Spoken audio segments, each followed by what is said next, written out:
Opinions expressed are those of the panelists and do not reflect in any way those of the podcast partners, sponsors, or affiliates. Enjoy. Hi, this is Michael Buffer, and you're listening to the Voice of the People.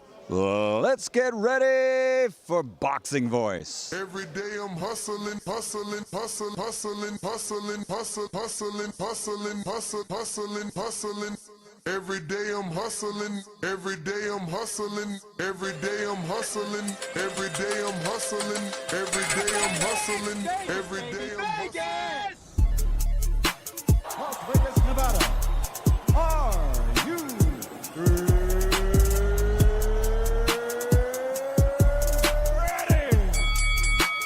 TheBoxingVoice.com.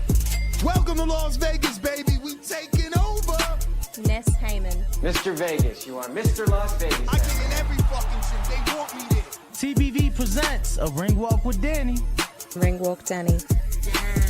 Daniel. Owen Bama, only in America. Because I fight for the people. I go for you and you and you. All them beautiful kids is here. We turning TBV into the Hot 97 of boxing.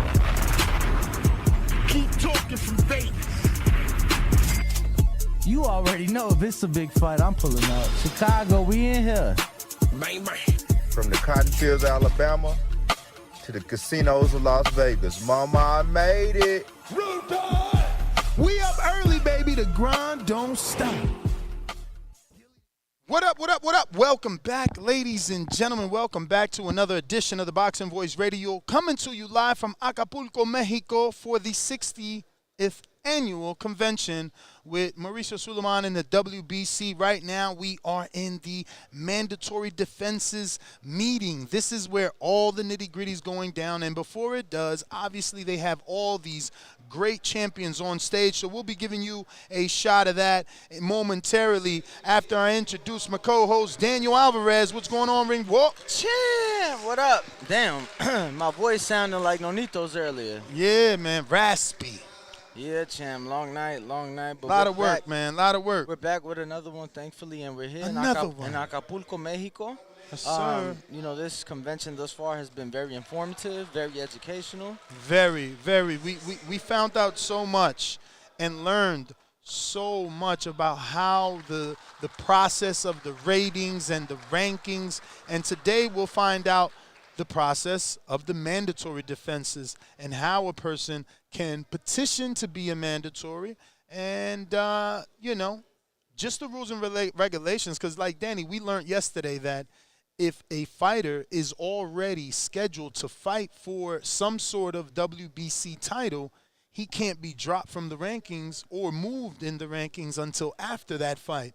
Whereas in yesterday, we had, you want to tell this man? Sir, you want to tell him before? Oh, cute move. Thank you. I mean, it's just. Lost my train of thought. Yeah, I mean, it's just shit we're going to have to, you know. Yeah, I mean, we don't have to deal with it nicely. Put your foot down. Shit don't happen again. You feel me? But once again, I did lose my train of thought. What I was trying to explain is that there's a lot of intricacies that go into a fighter being ranked and rated. And we found that out yesterday. A lot that goes on and a lot that must be done. Like, you have to be registered in the clean boxing program in order to be ranked in the top 15 and to even be heard. So a lot of these managers are coming here to petition certain things for their quote-unquote fighters, but guess what? Their fighter isn't even in the clean boxing program. So then how can we, or how can the WBC even entertain your request? Yo, I ain't gonna lie, that shit was funny because it was hella people that they're going up there to represent a fighter. They're like, oh, why isn't he ranked? And the BC's like, well, he should be ranked. Why isn't your fighter registered? It's for the clean boxing program. Mm-hmm. They're like, oh, I didn't know. Yeah, I mean, and some of the people were like, look, you've been sending the information to the promoter. Send it directly to me. I'm the manager. So, you know, shout out to Aya, the Tiger Entertainment, who stepped up and wanted to get their fighter registered and ranked. and didn't want to go via promoter to cut that middleman out of the way so that there are no discrepancies and so that it does get done. But, man, there's been some amazing champions here in this particular WBC convention. And, yeah, man, we've had a good time hanging out with Nonito and Rachel Donaire and Sean Porter and, Miguel Cotto, just everybody, bro. Whoever's been around and everybody. It's truly a WBC family. Everybody treats you as such, and it's been a really good time. So right now they're starting with heavyweight Tyson Fury.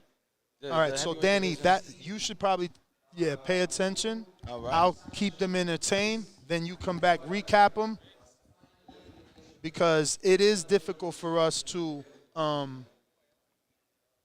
What number are you? Because you might want to turn me off in your headphones. Oh yeah, huh? Yeah. So it is difficult to do this way. So we wanted an open feed that we could have fed into the mic, and then you can just hear Mauricio from the podium. That's obviously not accessible. Hopefully next year we can do something like that.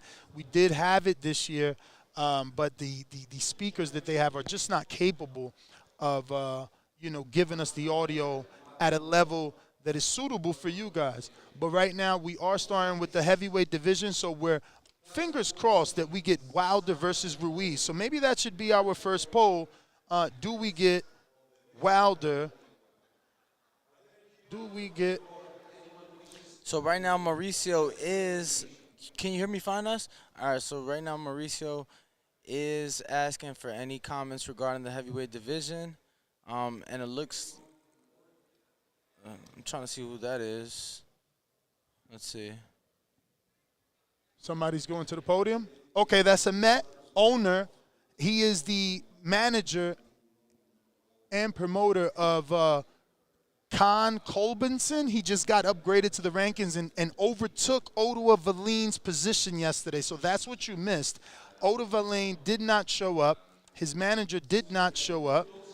And this particular gentleman that is at the podium, he was able to lobby, petition, and fucking debate his way into a better ranking.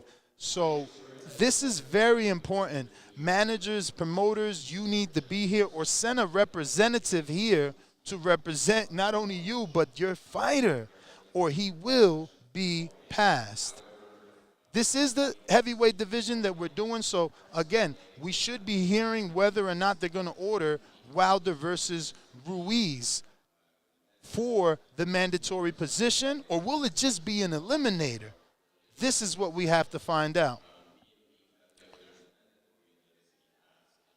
And we just have a sea of people because this is the most important day. I think this is where all the fireworks will be, as we go down per division. They start from the heavyweight, so next up is cruiserweight. So right now they're ordering for the silver champ to make a mandatory defense in the heavyweight division, and that is obviously what they are speaking on now. So who's the silver champ? Because Dillian White lost to Tyson. Arslan Bek Makhmudov. And he's with Top Rank now. He used to be with Golden Boy. They lost him. And I think that's the guy Big Baby posted on his story and said he's food. But damn, they rushing him. Yeah, that's him. See if it says Top Rank. Like put Top Rank. Yeah, he just fought Carlos Takam. And he got a fight scheduled in December. Wow, so they moving him. He's trying to be a player. If he's the silver champ. But the silver ain't even on the line for that. Uh-oh. So that's probably why they're here. They're trying to probably petition to get it on the line. You pay attention. I'm back on it, and we'll see what's going on. But so far, Danny is reporting that Arslan Bek Makhmudov is being mandated to fight for that silver title. Versus who? We will be reporting in just a bit, so once we get that information. But that is the first order that they've done in the heavyweight division. They started with the silver title, Danny.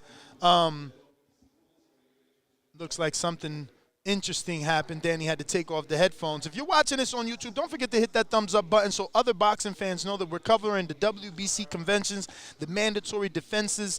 We'll be finding out about Virgil and Thurman. We'll be finding out about Wilder and Ruiz and every single division. The thing is, it is going down per division, starting with heavyweight. Currently, the champion at heavyweight is obviously Tyson Fury. And he has that fight set with Chisora, which will be a WBC title defense. So we have to see, are they going to mandate a mandatory for him? Which probably not, since you got number 1 and number 2, Ruiz and Wilder. We'll probably get a mandate of them two to become the final eliminator for the mandatory position, leaving Fury free to not only fight Chisora, but then negotiate with Usyk for a potential undisputed fight, while Wilder and Ruiz get it on. We do have a poll here for anybody that wants to participate. We're asking our community whether or not they believe Wilder versus Ruiz gets ordered, since we're dealing with the heavyweight division. Yo, my research just told him to go on the website and read the rules. Because he don't like the fact, I guess, of who they're trying to mandate that mandatory against. And he says, you won a vacant title, you have obligations and responsibilities to that. So, wow, they went past. They didn't order what? We're going to the Bridgerweight, and they didn't order Ruiz Wilder. Oh wow, they have moved on past Bridgerweight.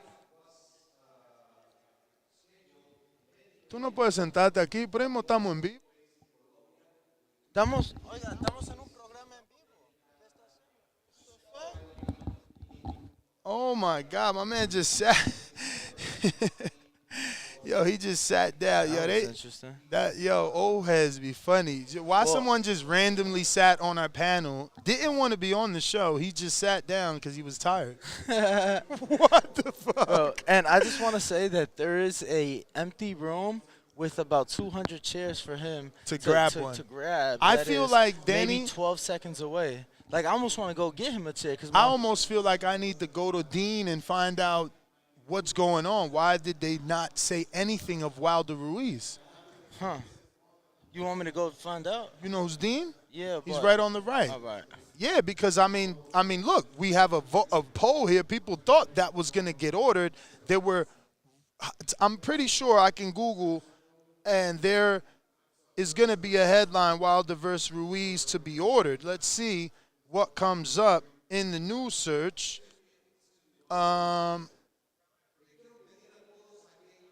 So, let's see if I put the word order, because I don't understand. Why would they just overlook that? Andy Ruiz predicts, no, I'm being told that they did order it. Maybe we missed it. And this is what I'm telling you with the audio. It looks like it's a little bit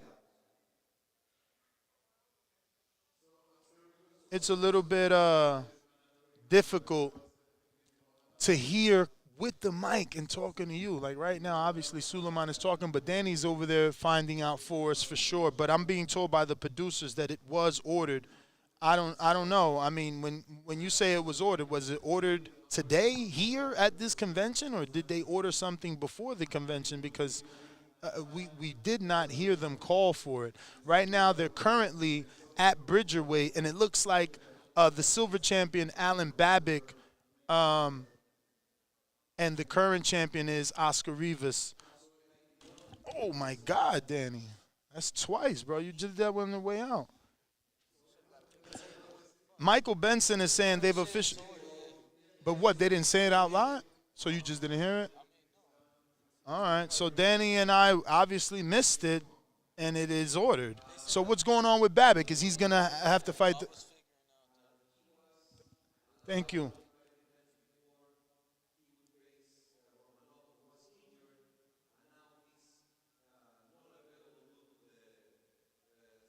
So, yeah, they're saying that Ruiz Wilder has definitely been placed as the mandatory position for the heavyweight division in the final eliminator.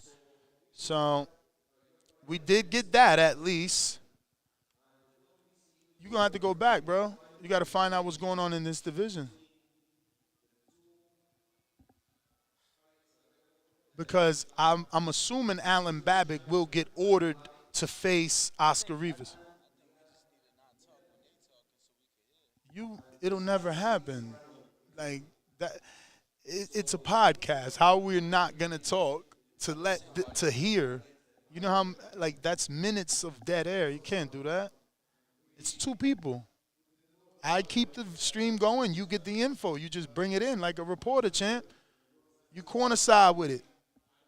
You know what I'm saying? We got to work as a team some way. We're going to have to get it done because, you know, I got to keep the stream going. I got to remind people what exactly it is that we're doing, and then he's got to fill us in with the exact details. Because right now, as you can see on the screen, they got Alan Babic and Oscar Rivas. So are they mandating these two to fight each other? Hopefully that is the case, being as though that, you know, the silver champ, Dillian White, was mandated to fight the heavyweight champ in Tyson Fury. And you want to hope that is the case in the Bridgerweight division.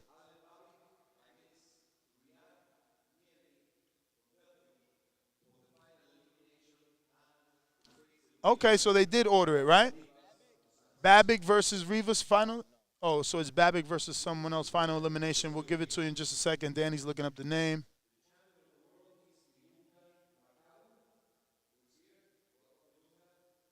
That's it? Riyad Murray from Belgium. 32 bouts, 1 loss, 26 KOs. He's what, Colombian? Oh, Belgium. Yeah, but that's another Arslan. Oh, so he does have 1 loss to Arslan Gulmirian. Well, I guess they're going to make us wait. No Babic versus Rivas just yet. He's going to go through a final eliminator with the man we just mentioned. They have moved on to the Cruiserweight Division, Danny, so pay attention because on the screen we have Junior Makabu, and we're going to find out what they're going to be doing with Junior in just a bit. But Alan Babic finds himself in a situation where he is now in a eliminator for a full title shot. So if he can win that eliminator, he may end up getting that title shot with Oscar Rivas. Now, Makabu, he doesn't care about the Canelo fight. You know, he's like, look, I'm not the one that asked for Canelo. I'm not the one that said Canelo's name. So he's not worrying about that fight. He did confirm to me, though, that he is 100% sure that the Republic of Congo can afford to bring Canelo out there to do that fight big out there. So if that ever happens, expect an offer from the Republic of Congo to host that fight out there, according to champion Junior Makabu. So it looks like Danny's going through the rings. Oh, my God. He's got a – oh, okay. Well, say it. Say it. All right, so it looks like Tobias Minchu has to fight in a final eliminator with Badou Jack. Badou Jack, former champion, will take on Tobias Minchu. Minchu, I know him well. He's fought on HBO. He's a common opponent with Usyk, common opponent with, obviously, Makabu. So Minchu is a good fighter. And you said that Minchu's got to fight who? That's a good fight for Badou. I don't know that Badou could win that fight. He's a little bit on the back half of his career. And Minchu is a tough, natural cruiserweight. Badou's moving up. I got to see how old is Minchu.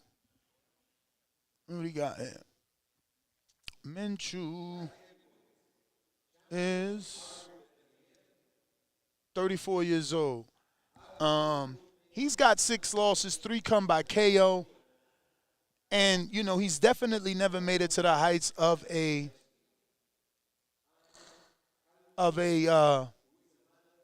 Badou Jack.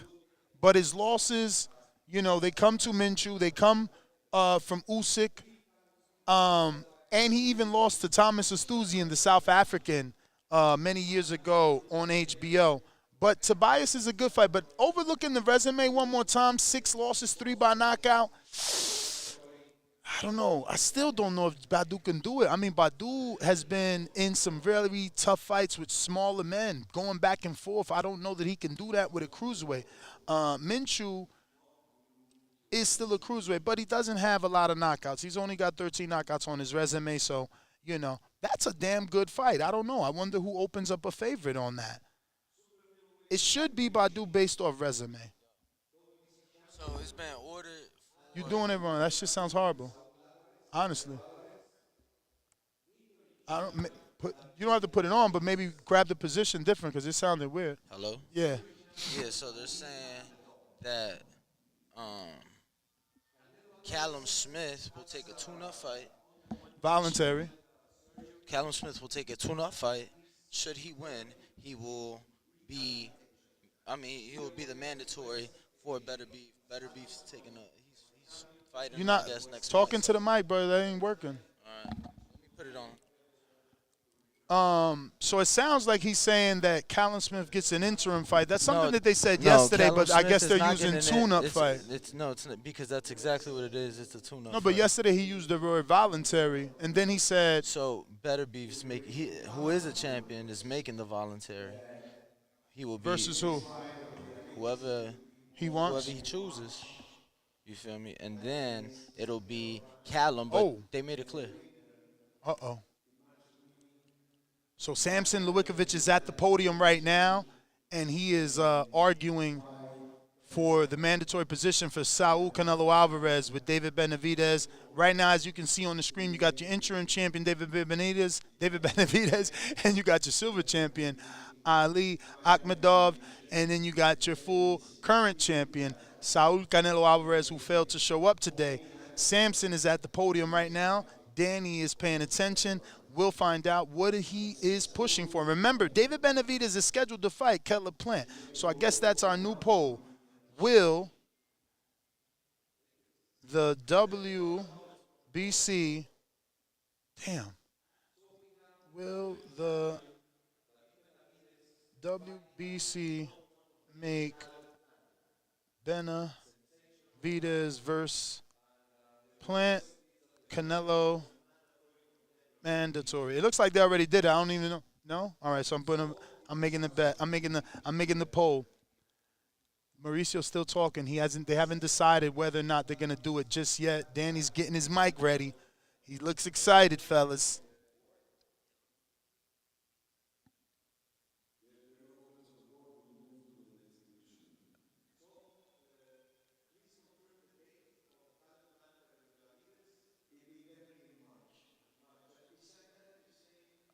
So Mauricio's questioning, does Caleb Plant and Benavidez have a confirmed date?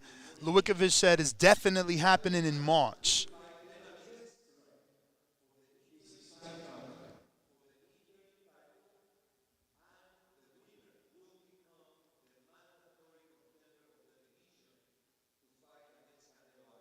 Woo!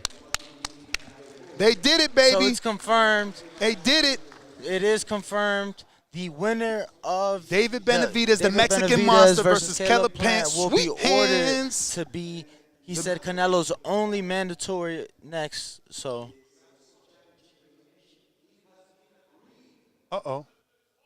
Samson and Mauricio going back and forth now. What's going on, Danny? Pay attention. These two were going back and forth yesterday. This is so funny. These two, Samson needs to get on this panel because I guess not, right? Because if he wasn't going at Mauricio, it wouldn't be fun. These two going back at each other is crazy. Now, Samson has now sat down. After being told to sit down again, or was he? And what happened? What was Mauricio get upset for? Well, he's like, we've already agreed. What are you still doing here? Yeah, it doesn't mean Canelo will fight Christian Mabili's team. They're up there petitioning. now. What position is Christian Mabili in? I'm trying to hear. Take your headset off, brother, so I don't mess you up. No, take it off so I don't mess you up.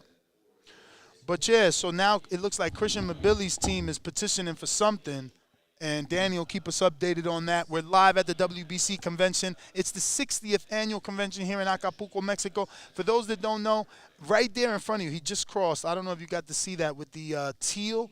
That was the manager of Lucas Matisse and I believe of Marcos Maidana at one point. I would have to get his name, but it looks like we got a $5 super chat. Alexander Wilson says, from yesterday's ruling, does that mean Bivol can't fight for the WBC belt since he is representing Russia?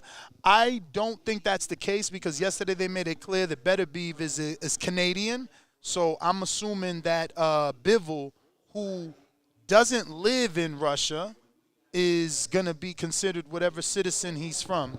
I mean, yeah, a citizen of whatever country he's lived in. Looks like Danny's ready to speak with an update. They were trying to get, and Billy's trying to get, obviously an eliminator. I think they're number 2. So Maurice was basically saying the timing, there's no timing because there's somebody ahead of you.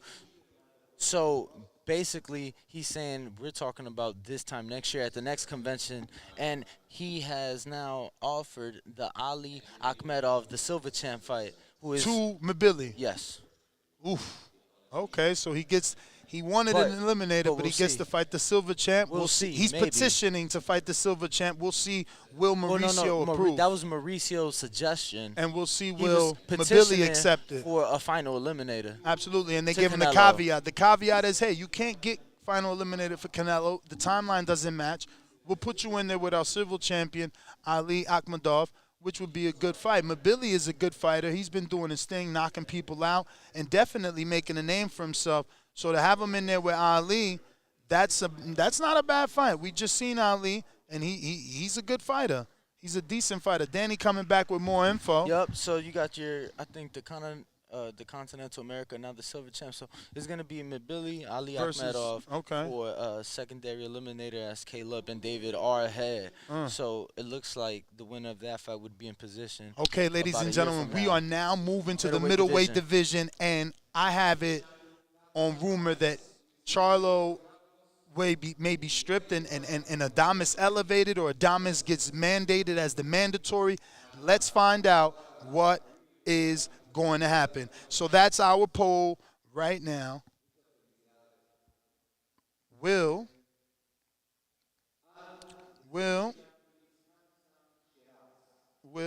the WBC order Adames versus Charlo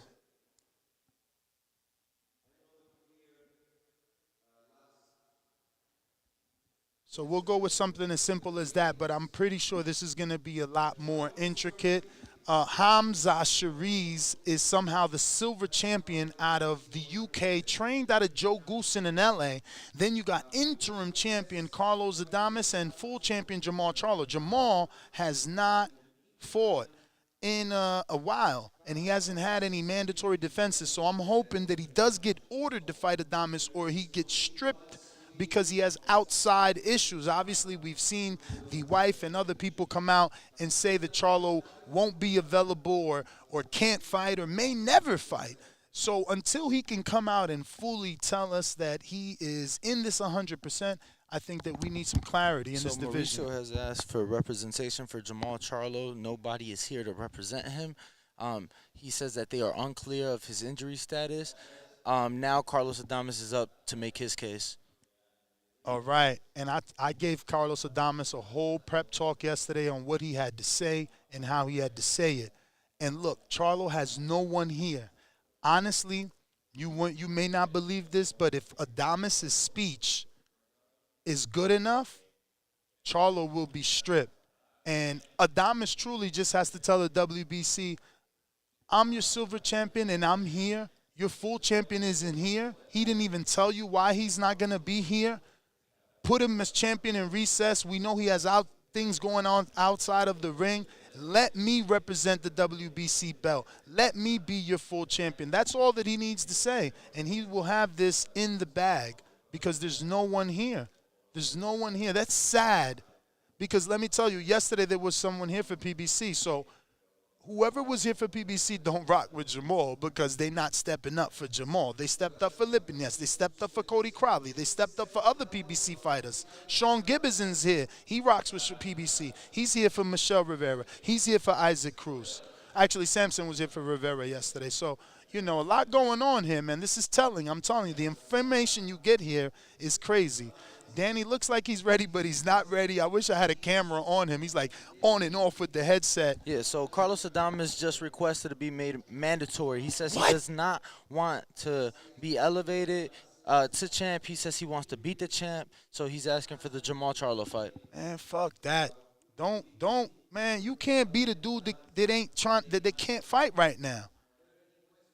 I hope they deny Adames the mandatory and elevate him. He literally said, I don't want the belt as an elevation. I want to fight the champion. I respect that, Carlos. I respect it. I swear that I do. But can you guarantee you're going to fight Charlo?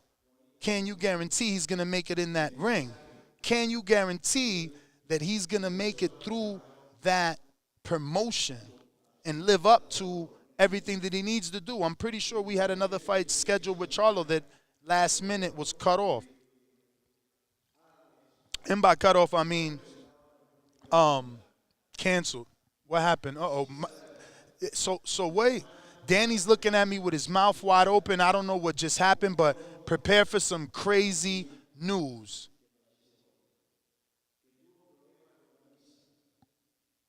Who's talking? So Samson's up there talking, and he's saying how Carlos Adames, when he fought Juan Montiel, he did not represent the Dominican Republic well, not knowing that he had just came back from burying his daughter. So he basically just went up there. So he gave some bail for Carlos. To help make a case. Shot him some bail. So basically, that's what people don't know. That when Mauricio sending his condolences for, obviously, Carlos losing his daughter. Uh-oh. See, no one knew that he lost his daughter during that camp, and he lost his visa, so he was training in Mexico. Then he had to go from Mexico to Santo Domingo during training camp to bury his daughter. Then he had to fly back to fight and destroy Montiel the way that he did.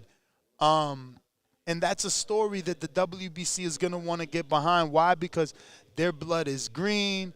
All the models, bravery, courage, overcoming things, adversity. That's what they stand for. So again, this is me just talking, being a radio show host, but really, I think that he's going to win favor and he'll be elevated. Even though he asked to be the mandatory, I think he will be elevated. Danny's on. He's on it. He's walking over here. Mauricio's talking. So there's still no clear. Yeah, so Carlos just got back on the mic, and like you were saying, there's still no clear anything right now. They're still talking. Carlos just wanted to go back up there after Samson said something and, just kind of explain to those who maybe didn't know that he was in training camp when his daughter was born. He couldn't be there for his wife. He had to go back to bury his daughter as she did pass away, and how he said it was a very painful moment in his life. So of course, I'm still waiting to hear more. Listen, I heard that story from Bob Santos, and Bob was like, you want to cancel the fight? You know what he told Bob? He said, bro, I got 3 other children that I got to provide for. I can't cancel that fight. He lost a child and said, I got 3 other I got to provide for. I can't cancel that fight. So that's championship mentality right there. That's WBC championship mentality, and I hope they elevated him. Danny coming with the info. Did we get an elevation? We did not get an elevation. What we got is basically clarification that Jamal Charlo is still they're still not clear on his injury status. Nobody's here to represent him. He said once they get that figured, the fight will be ordered as he is a mandatory. So they giving Charlo more time. He didn't come. Why wouldn't they strip him? They don't even got a representative. How long has it been since the last one? What you mean? Last what? defense. What defense he made? What mandatory has he had? Crazy. Now we are on the super welterweight division, 154. And we got Samson Lewickovic at the podium. So is he going to ask to be the mandatory to Jamel Charlo, the brother of Jamal Charlo. And in that division, Sebastian Fundora is your interim champion. Silver champion is Tony Harris, who is basically Charlo's nemesis. Gave him, 2 great fights.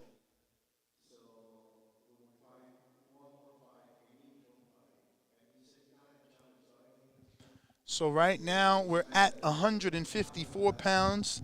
It is a undisputed division by Jermell Charlo, but he still has mandatories per sanctioning division. And truth be told, Erickson Lubin had a bunch of eliminators, and then he had another one with Sebastian Fundora. So it's time for the WBC to call a mandatory.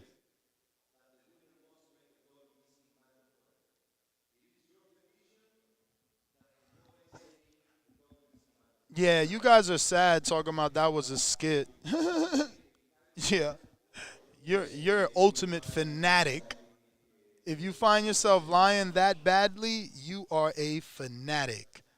But I choose not to talk about that or post things like that because I'm here to build the sport. That's why I'm all the way in Mexico to learn how these things get done. And even though we thought that we knew how it got done, obviously with Carlos Adames, he was not able to achieve elevation status of the silver title to full champion. I still believe, he had to sell that case. He had to make a better case. He had to fight hard to say that he will represent the title where Charlo isn't representing it. Uh-oh. What's going on? Danny's jumping up and down.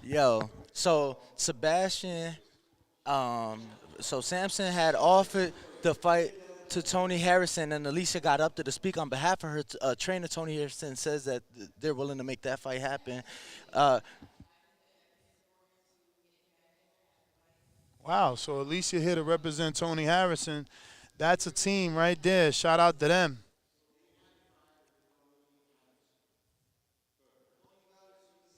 Damn, but and this is what I'm saying. Like, Jamel and Jamal are getting such favor. Like, how many eliminators did motherfucking Lubin fight? Then he fought a final eliminator with Sebastian. Now Sebastian got to fight fucking Tony. Like, when is somebody gonna fight the champ? Like, when is somebody gonna fight the champ? Fundora versus Tony Harrison for the final eliminator. Again? Lubin fucking Fundora was a final eliminator. Lubin versus someone else was a final eliminator. The thing is that Charlo's fighting Zoo anyway. And Samson said, we're taking a fight and we want it to be against one of the top guys. We want Tony Harrison. We haven't heard back. That's when Alicia got up there. So this is what Samson and Fundora wanted. They wanted a fight? No, they want a fight because they know they can't get the champ. Well, ain't nobody going to break up the January 28th fight. Well, no, because that's a mandatory defense. Mauricio just said that when that fight was made for the WBO mandatory, that the agreement was that the WBC mandatory fight would be next. So Samson is petitioning for his fighter to be made that mandatory. He said, we want a top 10 fight in February, March. We've offered Tony Harrison. No response. Alicia Bumgardner, unified champ at 130, gets up there to represent on behalf of her trainer and says, we're willing and want that fight. All right. Listen, of course I'm upset, Talk Trends. I don't care what they want. I want what's best for the sport. Why the fuck do we want the interim champion and yet another eliminator? Make him the mandatory. Now, I get it. Scheduling-wise, Jermell Charlo has a fight in January. And obviously, Fundora can't just sit around waiting all his life. So an interim fight in the top 10 that is meaningful makes sense. But of course I'm mad. How many fucking eliminators have happened in that division? We had Kevin Cunningham on the show. We know that Lubin had numerous eliminators. Okay? So then his final was with Fundora. So, yeah, of course I'm a little upset. What do you want from me? But we're in the welterweight division. Let's go. Now remember, though, it is hard because when you're an undisputed champ, you got 4 belts to defend. Yeah. And but I like the fight, champ. I like the fight. So my So we got silver champion Florian Marco. So what we got to do is, will Thurman versus Spence be mandated? Let's see. Because we are in the welterweight division. They're showing you a picture of Earl Spence Jr., who is your full champion. Florian Marco is your silver champion, which is insane to me. How'd he become silver? Who'd he beat? The BC have now ordered Errol Spence versus Keith Thurman. So there's your fight. And it seems like Roberto Diaz getting up? no comments. And that's it.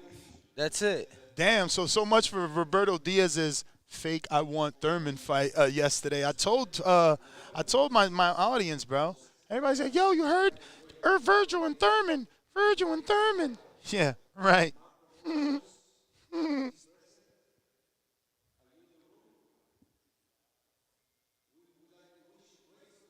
Who's that? Mauricio currently wishing Marv Nation great success as they are at the 140-pound division. The title is vacant. The title's being fought for on his card, Regis Cepeda, here in a few weeks. So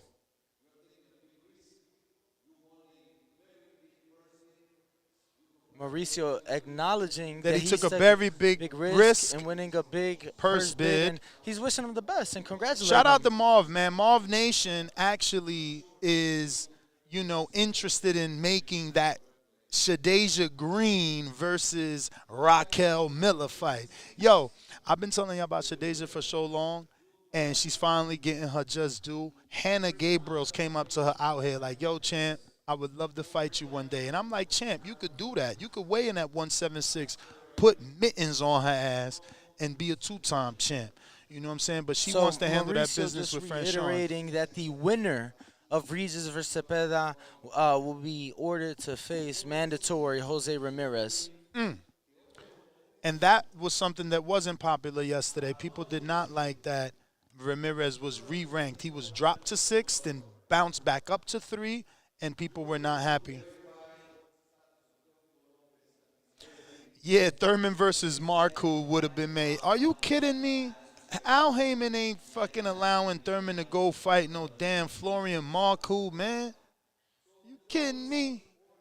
Thurman ain't fighting no Florian Marco. Thurman fighting your boy, Earl Spence Jr. So the WBC have now ordered Teofimo Lopez versus Sandor Martin as an eliminator.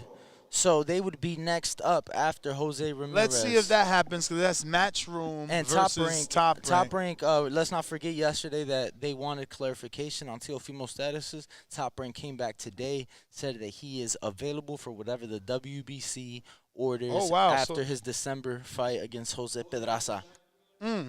Damn, so you get Pedraza Lightweight next. division now. Wait. So Pedraza then Sandor Martin. Well, he has Pedraza That's already not. scheduled. No, I get it. Yeah. I get it. I know that. And he had one tune-up already back. Let me look up Teo Lopez, and let's see, because he just fought somebody. Trying to, can't remember, obviously. But we will pull that up. Here we go. Box rack. So the current division, we're now at 135. They got the silver champion, Isaac Cruz. Bill Haney is supposed to be here.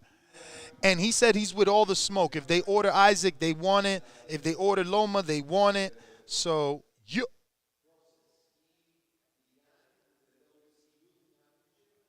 they're going over Devin Haney's rise.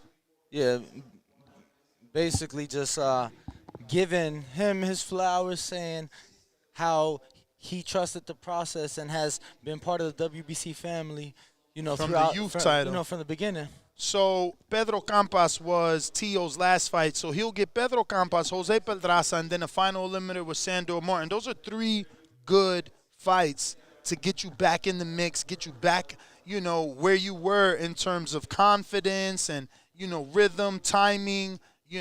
Those are good fights for him. The Pedraza fight will teach him something, and then the Sandor Martin will be that test possibly. Mauricio just saying that sometimes in the sport, fighters, prospects get rushed and that they're never the same and they never live out to their full potential. He said that that hasn't been the case with Devin, and he believes Devin to be a world champion for many years to come. He called him a superstar, actually.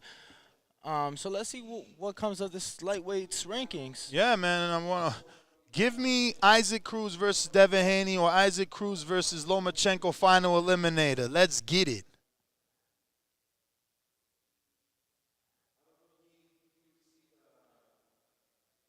So we are at the WBC convention, and this is the mandatory defenses so far. Thurman versus Earl Spence Jr. has been mandated. Tobias Minchu versus Badu Jack has been mandated. So those are some decent fights. Sebastian Fondura versus Tony Harrison. That's been mandated. That's a good fight. You know? So happy we came. Happy we were able to get this information. Don't forget, November 13th on DAZN, you got the return of Money Mayweather. So if you don't have DAZN, ladies and gentlemen, I'm going to go ahead and put that link in the description. Don't forget to get it, at least for the month of November, to get your Mayweather Dead G pay-per-view or access. You can use our link. We get a small kickback for telling you guys how to purchase DAZN.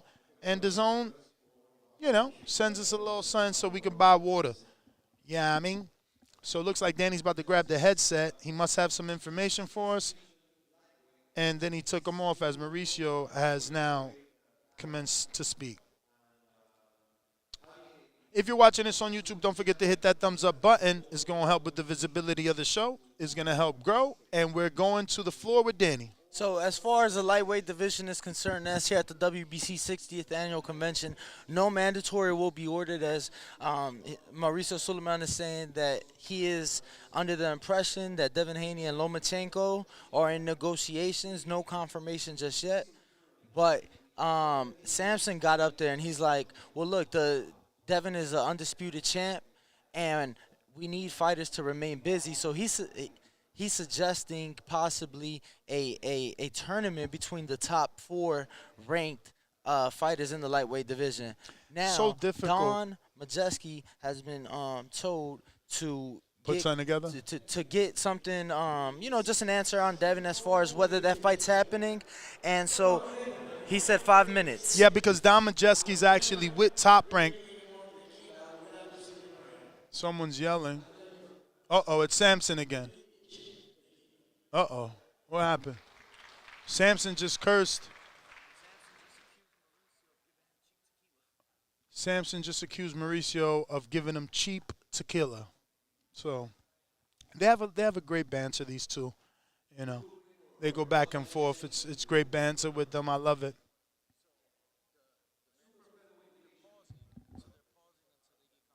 So they're pausing until they get confirmation from Don Majeski's Top Rank.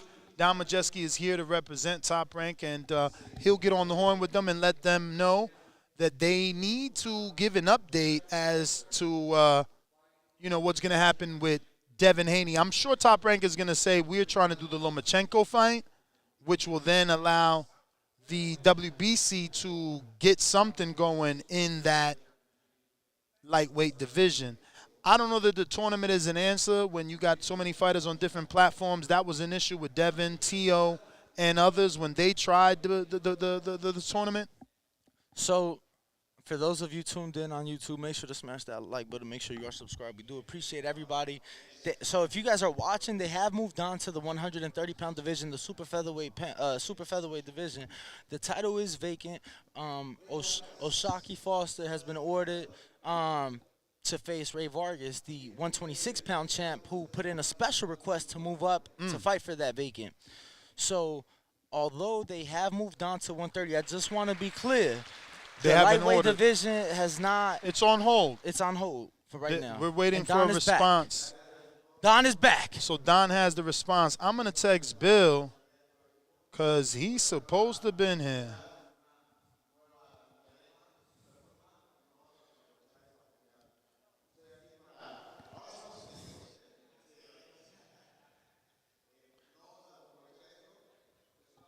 So I just text Bill because he swore he was going to be here. I don't know what happened, man.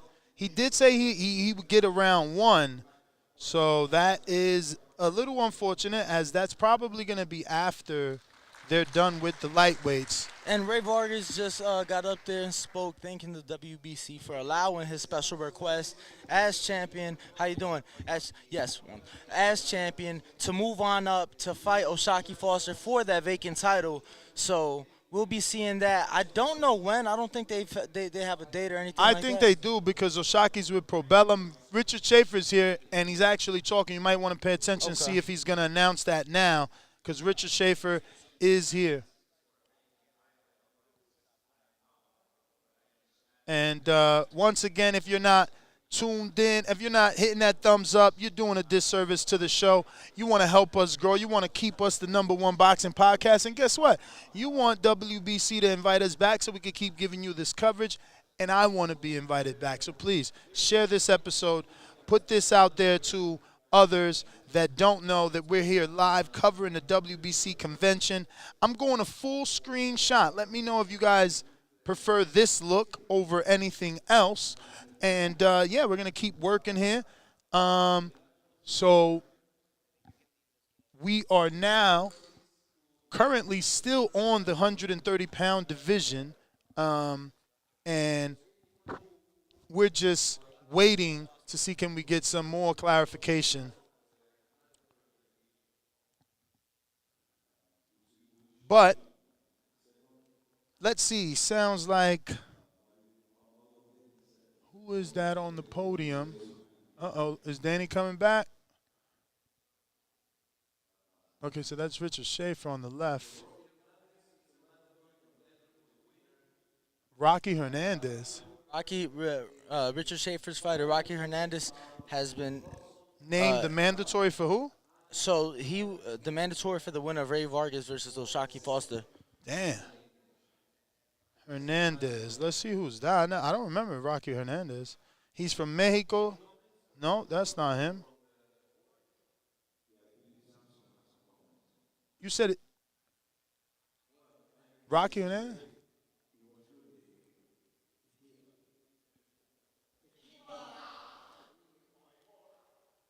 Samson back at the microphone talking about tequila.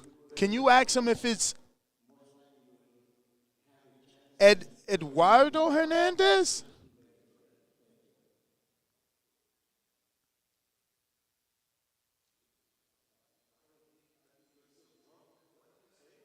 Because I'm finding Mauricio just suggested that Samson might still be drunk. So the person you're talking about is Eduardo Hernandez. Rocky is his nickname.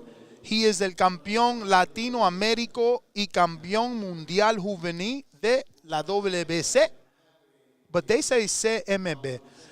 But yeah, he's Super Pluma, which is definitely the 130.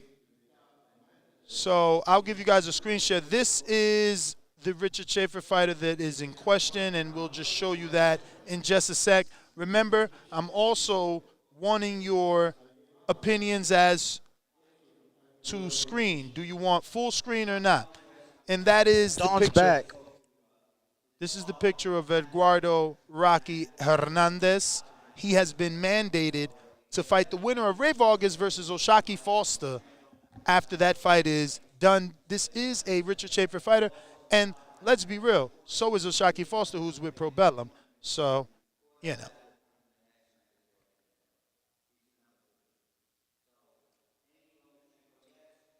Danny's back. Don has confirmed that Haney Lomachenko is a yes, and that Top Rank is willing for Shakur to participate in any sort of tournament in that lightweight division. Holy smokes. As he is ranked number 3.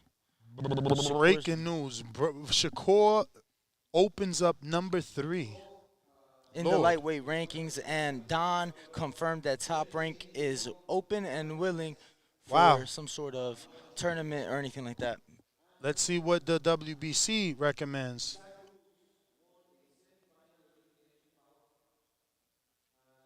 So I did make a question asking you guys, did you want the full screen Uh-oh. Danny coming back with Shakur his mouth Stevenson wide. versus Pitbull Cruz has been ordered as a final eliminator Holy shit. at the lightweight division. That was an amazing fight. Is Gibbons gonna see if Gibbons is getting up? Is he gonna denounce it? So Mauricio has confirmed Shakur Stevenson versus Pitbull Cruz. Where's Sean final Gibbons? If eliminator. you see him, point him, bring him, send him over here. We got to sit his ass down. All right. Wow, that's insane. Shakur Stevenson versus Pitbull Cruz. Boom. That's big news right there. That's big news. I got to tweet that out. That's big news. Amazing. Tell me what you guys think about that fight in the chat, please. That is a great fight.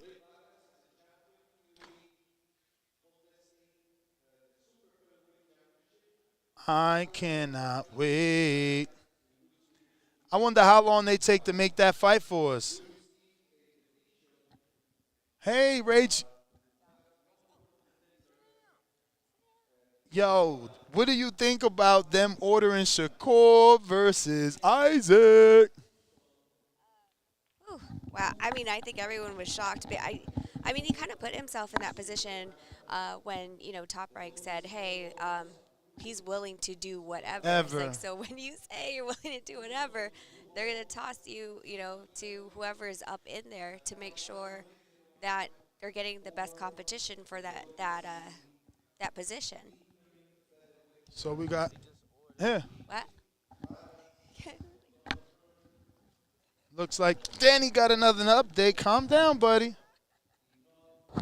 This is a good one. What's that? Steph Fulton has been ordered To face Raisel? No, to face Figueroa at 26 for that vacant title or final eliminator to Ray, it seems. So he's moving up? That's what he just said. Damn. Because Fulton is 22. He's moving up. That's a good fight, too, though. Can't complain. Up.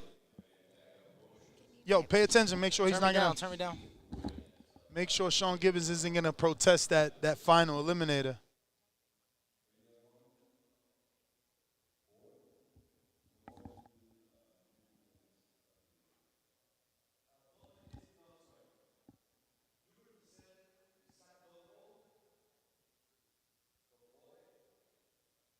Who is the accent does he represent, Danny? Okay.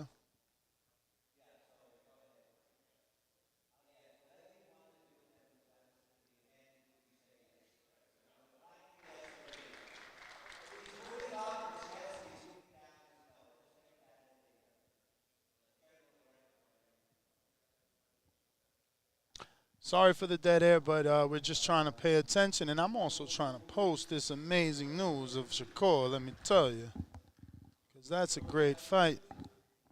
No, I'll talk. So this has been such an interesting movement here at the convention. Amazing fights that are going to happen, So, I mean, they also talked about how they were saddened about the whole Spence and Crawford negotiations. But I do like how, Mauricio stood fast on not really pushing and, hating into any mandatories. So that what they had talked about on the past conventions about wanting to work together and not trying to pull the belts apart again. So, I mean. And they did it with Jermell Charlo. They ordered Sebastian Fundora to fight Tony Harrison instead of making the mandatory and ruining the fight with Jermell and Tim Tszyu. So, Exactly. Yeah, they've been ordering some damn good fights this today for sure. What you think? 2023. What did you think about the Earl Thurman announcement? I mean, that was already kind of talked about, so it didn't surprise me.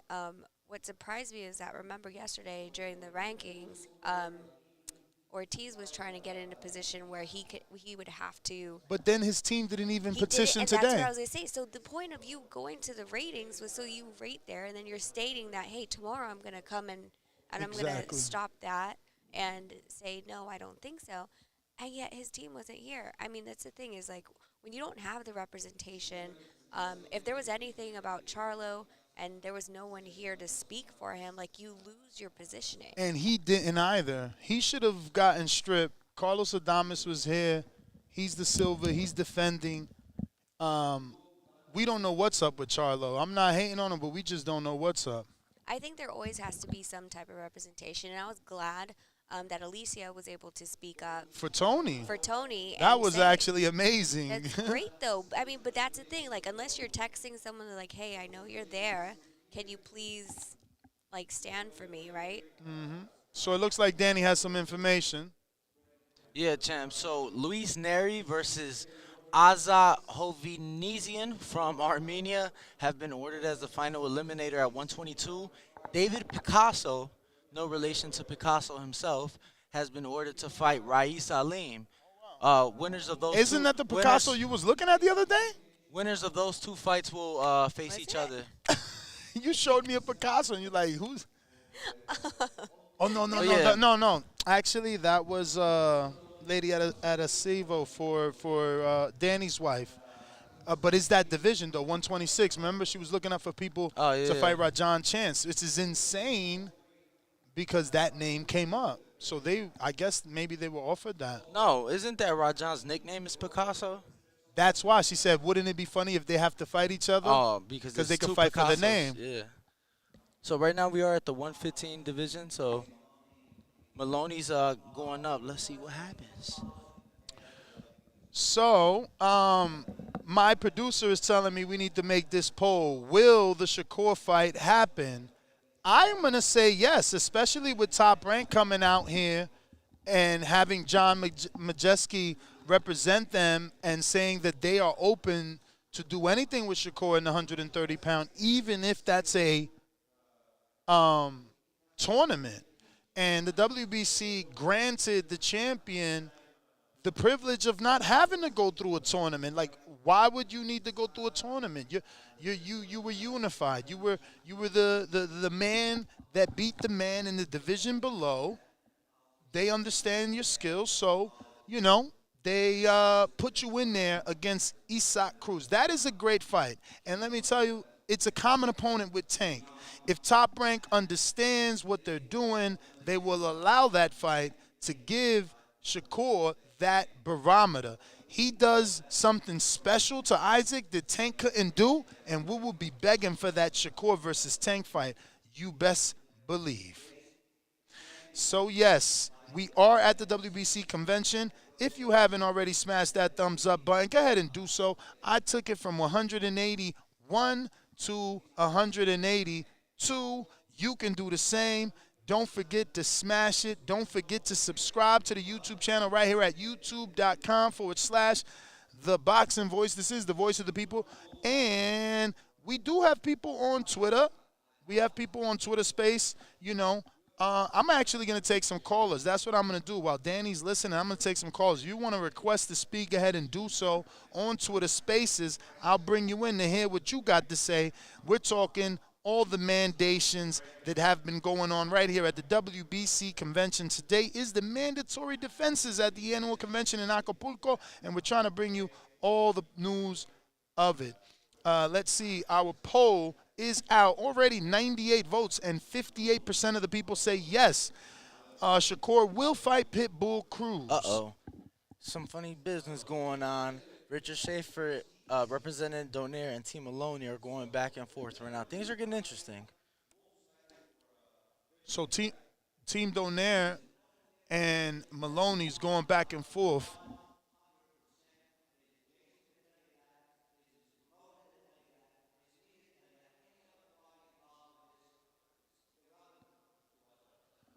Don Majeski, man, you guys, I'm going to get Don on the show.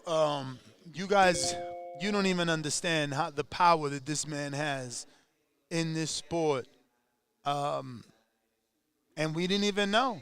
I mean, obviously, they're the people in this room, the ones that's supposed to know, they know. We just got hip. As you can hear, his voice is very prominent in this convention throughout.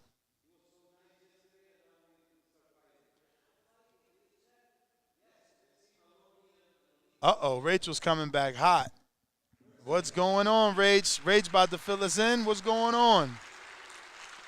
We okay now, but literally we're at the ratings. They were playing nice because we were coming for Maloney, right, at the number 1. And then now they come in and say, oh, well, I want to be talked about as the champion, like, and we're talking about what ifs, right, and when Inoue decides to move up. And they just try to position themselves that he would be elevated to the first champion. I'm like, no, he's a silver champion. He's not going to get elevated when Naoya moves up. So he wanted to be elevated without fighting.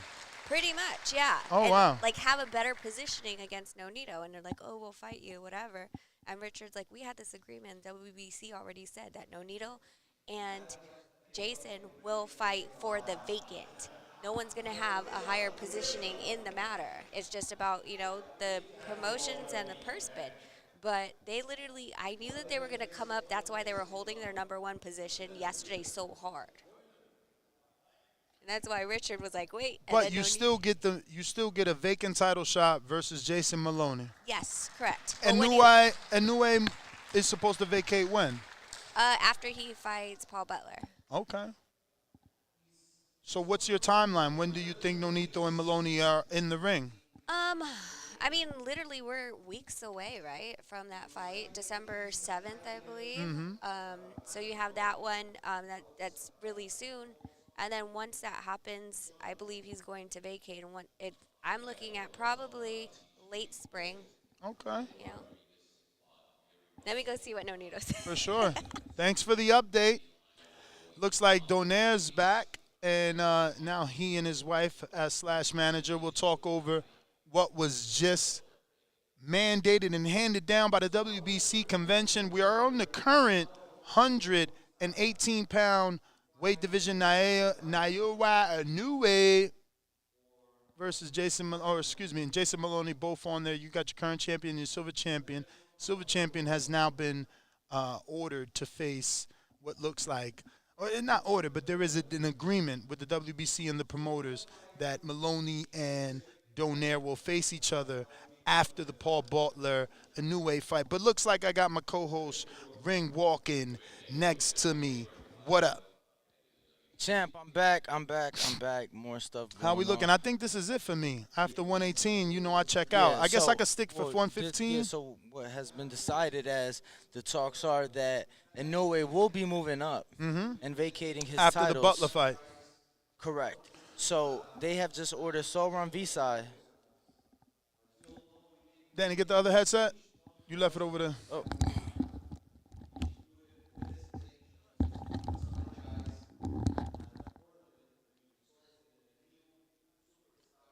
All right.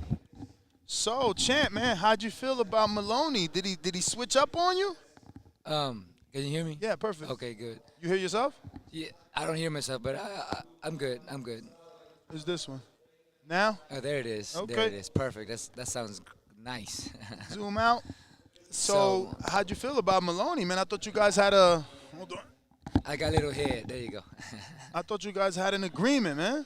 We did, and that's why, I was just chilling here for a little bit, and then I just saw Richard over there coming to the front, and the other guys coming to the front with Maloney, and I'm like, okay, something's up, so I went over there, and then they tried to pull a fast one by stating that if Inoue moves up, they would be crowned champion. Elevated. Like so he wanted to be elevated. Yeah. He didn't even want to fight you. Yeah. Or he wanted to be elevated to fight you as the champion. Well, they wanted to take that advantage because I would be the guy behind it, right? So if they have the call, then they have pretty much all the promotional rights for everything, and everything else is always going to be a tug of war between promoters. And not just that, but the purse split would be different as he'd be champion, correct? Yes, and that's what me and Richard try to go out there. Richard try to fight and state that, whatever it may be, it has to be the way it was yesterday. It has to be kept. And so that's what we tried to fight. And as you can see, we went out there with the face-off stating that what was done yesterday. Oh, I think this is the mandatory for the 115. So And you're going to be at that fight now. Yeah, that's also an opportunity for me. Uh-oh. Look how exciting it is, man. They got to get up and run. You just never know. Oh, my God, he's literally running. Did y'all see that? I don't know if y'all seen that. He was literally running, like really running. Oh, okay. So we're at 115. You know I'm about to check out after this. It's over. I ain't going any lower than that. Like 108 and all that is not where I'm at. You know what I mean? But it is packed, man. I'm going to give you this other view here. Uh-oh, we got Rage back.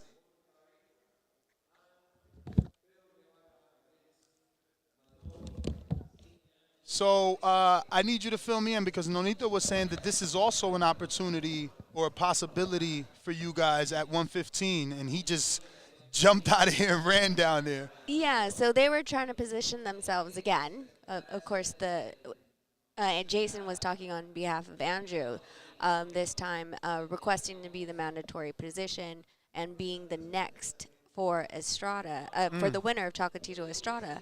But as we discussed yesterday, which I feel like right now we're having short-term memory, they had already told Matchroom that the winner of this fight has a voluntary defense, but they were trying to push their mandatory position. Okay. So Richard and Onito went back had up to reiterate there. it. We discussed this So yesterday. you guys may be that voluntary is what you're saying. I mean, okay. That works. the best position for Nonito to have these options, right? Absolutely. And but again, I think we have short-term memory, or they're hoping people are not taking notes. So it's been really, really interesting. I don't think I have to get up anymore and run to the stage. Well, I'm out of here after this. Nope, same. What is this? This is 112 now? Yeah. 112. Yeah, yep. he hit me. He texted me and said that Majeski represents them. So I guess he's not making it.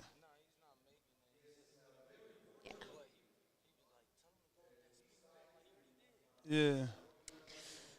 Okay. All right. Well, What an I mean, interesting I think day. this is it for me. McWilliams, Arroyo. All right, I like Julio Cesar Martinez. Is he still training with Eddie Reynoso? Probably not. Probably not.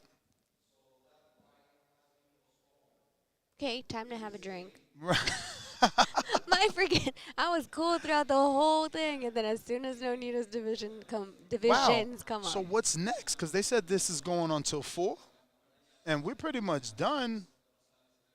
Then we're good. We have a free afternoon. I know. We can go cliff diving. We got to go to the pool. I haven't even gotten in that pool at all. I haven't seen anything besides the hotel. You said what? I said everything for this afternoon they already did. Okay. Well, I guess that's it, man. I mean, let me see. I got to get to these super chats. Obviously, you don't want to leave anybody behind. It looks like we got a few. And we got a few callers there on Twitter Space. If you guys want to call in and want to give us any of your thoughts on whether, any of these fights that were mandated, if you want anything, we definitely have some time for that. And maybe I'll scout the room, get a couple of other people to sit down before I close out. I want to get Sean Gibbons over here for sure. Okay, you get him. I'm not getting him. That's right. I forgot you guys. Let me see if Richard's available for you. That'll be great. That'll be great. Thank you. Champ, be careful down there. Don't turn my show off trying to charge your phone. All right, we got Isaias Hernandez. He says, pack on me. So he sent us a fat 20 dub, and we going to definitely drink a pack or smoke a pack. And we got Brandon Lance, $2 super chat. He says, getting word Pitbull will pull out with heartworms. Scary? Are you trying to insinuate something? I got Lockett, $2 super chat. He says, Pop Belly versus Shakur is a hell of a fight. Bam emoji, money emoji, bomb emoji. I don't know why you call him Pop Belly. You mean Pitbull? Like, damn. Cameron Russell, $10 super chat. He says, if it happens, Spence is going to let Thurman go to purse bid so Thurman catches the L for minimum paper. I think that already happened. By being the mandatory, you're only due to a mandatory split, champ, and the champ gets more than the challenger. We got Lockett says, yo, Samson about to throw a chair. Yeah, Samson really likes to get down. Alexander Wilson, he says, from yesterday's ruling, does that mean Bivol can't fight the WBC? Oh, we read that and answered that. Mike Wilkins says, what's up, y'all? Love watching y'all do, love what y'all doing. Woke up this morning to a crazy Earl Spence video, just wondering if y'all saw that TBV all day. You know I saw it. I see everything, but, you know, not everything needs to be promoted. I don't care about that. That's his personal life. Harold. Have a seat, Harold. Let me introduce you to my audience. I need to introduce you to this guy, ladies and gentlemen. We got about 590 people watching right now. This is the nephew of Mauricio Suleiman, Harold Suleiman, and he's actually been so helpful and just a nice guy. And then it was like, you know, you would assume because of the last name Suleiman, he's trying to get into this company and be a part of the. He does his own thing. You're literally only here voluntarily helping your family, man. So I wanted to obviously introduce you because you've been so serviceful to us and just a genuine, nice person. So, yeah, and I know my audience were 96% males. I love cars and imports. Oh, my God, they're bringing Richard Schaefer, Harold. I have to get Richard on, Harold. But where can they follow you, man? Because I know you're into imports and cars as well. It's not just boxing for you. Well, as Nestor is telling you guys, I'm a lot into cars. I'm a mechanic. I own my shop, so whatever you need, I'm on Instagram. So how can they find you on Instagram? Well, my username is Sulaiman/performance/MX, like MX is from Mexico. MX, and you deal. Obviously, you're a mechanic, but you deal in what kind of cars? Imports or Absolutely muscle? Anything. Okay. Muscle cars, I like pretty much from everywhere. Japanese, British. I don't care. I will work for you. All right. Well, Harold, man, thank you so much. I just wanted to Nestor. introduce him, put a face to the voice, because I've been telling him all about you. We're going to sit Richard Schaefer down, and we appreciate you, brother. I greatly appreciate it. All right. See you, Nestor. Thank you. All right. Well, there you have it, brother. That is Harold Suleiman, and I wanted to introduce him to you guys, obviously, as, you know, he has been very serviceful here at the WBC convention for the 60th annual convention, and he's been helping out so much. And like I said, he volunteered to do this, being having his own business. But we have Richard Schaefer here with us. How are you, Richard? I'm good. Thank you. How are you guys? I'm good. I'm good. Happy to see you here and happy to see you get up and defend your fighter and, lobby for him, man. It seemed like Jason Maloney wanted to be elevated to full champion. It wasn't really Jason. Jason seems to be a very delightful young man. I think it's his promoter, who just tried to pull a fast one, and it didn't work. You can't, it just was a ridiculous request. But I'm not surprised, looking at who his promoter is. So, obviously, you didn't just come for Nonito. Did you get everything accomplished that you wanted to? Yeah, no, I think it's important for a promoter to be here at these conventions. And, it is a long trip. It's not easy to get here to Acapulco, as you know. Once you're here, it's nice. It's a bit humid, but it's okay.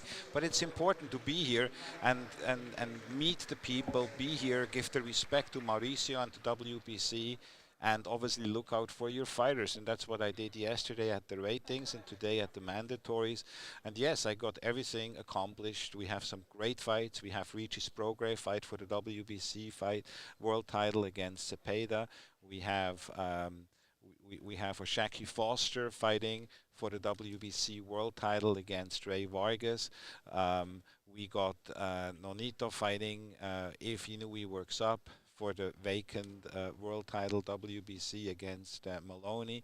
So we got all of our other guys ranked in the rankings, moving them up, standing up for them, and making a case for them. And that's the battle I fight outside of the ring, because I know the fighters I represent, they know how to fight inside the ring. So, we make a great team. Absolutely. I'm very excited for Oshaki Foster in the Ray Vargas fight. Obviously, that was something that was agreed to before the convention, but made official here. What's your thoughts on that fight? Well, it's a great fight, and I mean, it's a great division as well. And look what I did today.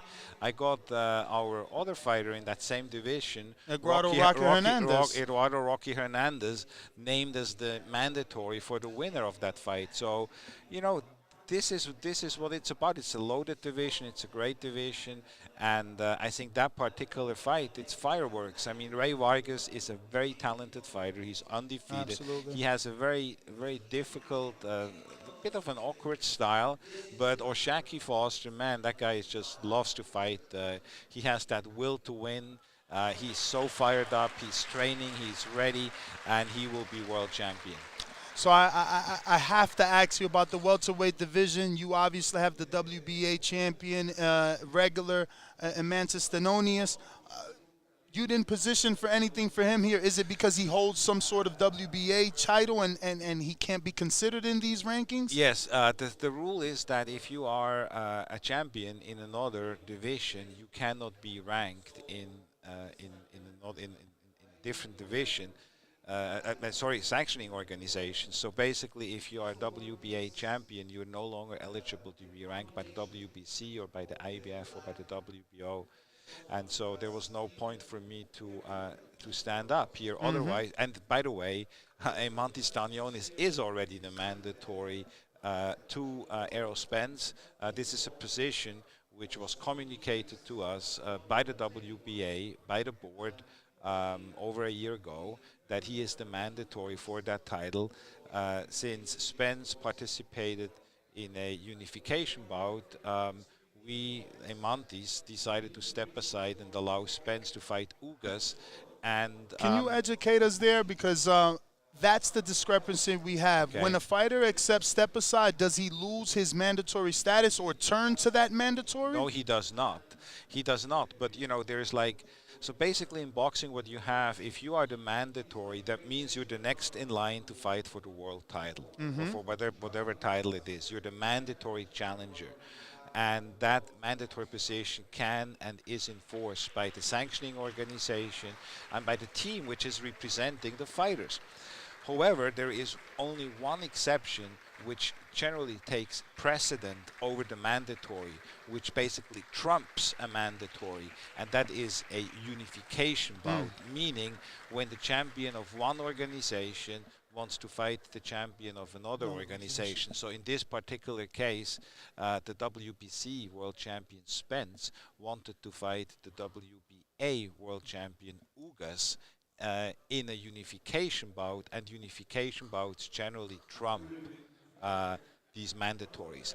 So now, for example, if Spence would have fought Crawford, that was a unification, then that would have pushed the mandatory from Stenonius against Spence in the second position, because the first position would have been to fight for all 4 belts between Spence and Crawford. But now that didn't happen, right? Yep. So now Emantis Stenonius is in the position as the mandatory challenger to challenge Errol Spence for the world title. And that's what we are waiting for. We're waiting on word. I don't really know what Spence is going to do. I'm not his promoter or his advisor. You hear different things. You hear that he might move up in weight. There are rumors out there that he might want to fight Turman, which I think was just ordered. Yes, but you know that would be a problem because you guys are first. We are first, you know. So now we'll have to see how this whole thing plays out. And that could be worked out with more step aside money. There are different ways. If there are different wants ways. In the end of the day, it's going to come down to what the fighter wants. You know, if the fighter is going to say no. I'm not going to step aside, I want to fight next, then that's a position which would have to be legally enforced against the relevant sanctioning organization. But if the fighter in this particular case, Stenonius, would say, look, what would be the step aside, what is the deal, who would I fight, when would I fight, and all that, and if something can be worked out, then ultimately that's not up to me, that is up to the fighter. Absolutely. My job is, like you've seen today, to move my fighters into those positions. And once they're in those positions, it's going to be up to them. Do they want to fight? Do they want to wait? Do they want to step aside? That's up to the fighter, not up to me. Absolutely. So you can't really tell us who Stenonius will fight next until Spence makes a decision. Yeah, exactly. And then we have to, Spence's team certainly has to communicate with us what they want to do. They can't just go and announce a tournament fight. They can't, because we have written verifications and letters that Eimantas Stanionis is next. So they can't just ignore it. As a matter of fact, if they would just ignore it, which I know they won't, they're respectful people, that would be extremely disrespectful to Eimantas Stanionis. Wow. So we'll have to see. I think, look, this whole thing is going to play out. We know who Crawford is going to fight. Now Spence is going to fight. So we really don't know. I mean, is he going to fight Thurman? You know, I don't know. Is he going to fight? Is he going to move up? I don't know. I mean, or is he going to do what he really should do, is to fight Eimantas Stanionis, who has been the mandatory for over a year, has been patiently waiting, and in addition to that, made the right thing for Spence by allowing him to fight Ugas. So now is Spence going to be returning that favor Eimantas did, or is he just going to step all over Eimantas? And if he does that, then it's going to be up to Eimantas to see, does he want to fight it, or is he going to step aside? That's not going to be up to me. My last question, I know you're a busy man, is obviously, you know, the WBC, their premise seems to be that they care, that they want to help, they want to better not only the sport but the world. So I'm going to go to something cliche and hope that, you know, rival promoters can come together. People that don't talk can once again talk, and I'm bringing that up to say, have you opened those lines with communication with Top Rank so that you guys can do business again? I have a great relationship with Eddie Hearn. I have a great relationship with Frank Warren. I have a great relationship with Tom Brown and with Al Heyman. And I've had recently conversations with Oscar and his team as well, Eric Gomez, and spent some time here with Roberto Diaz as well. Marv Nation Marv now. Nation, you know, I mean, and many of the international promoters as well, from Belgium, from France, from England, from Argentina, from all over the world. I like to work with other promoters because, you know, we all have one goal, which is to elevate the sport. With Top Rank, I just always had a bit of difficult time to be on the same page, but I have a good relationship with Todd Duboff, and you know, if something needs to be done, I'll pick up the phone and I call Todd, and Todd calls me. So I have no problem as long as everything is done right and fair. And you know, like what happened today, this was just that's not right. You know, you don't just go and try to basically stick it to Donito. That's just not there's no need for that, for this gamesmanship. Absolutely. You know, and that's what I don't like. You know, and that's when I get really pissed off, you know, because that's just not right. And I will always do the right thing for the fighters and stand up for them. And the fighters know that, by the way. And you can ask any fighter what they think about me, and they're all going to tell you this is a guy who looks out for his fighters. And that's ultimately what it is, because without the fighters, what are we? There's no sport, you know. Absolutely. You won't have the show. No. I won't be a promoter without the fighters. So we have to There always won't be no remember, convention. There would be no convention. There would be no need for a WBC. It starts and it ends with the fighters. And that's why we have to treat them right. I know I said my last one. This is totally the last one. I feel like you were at your height when it was you, Oscar, and Al.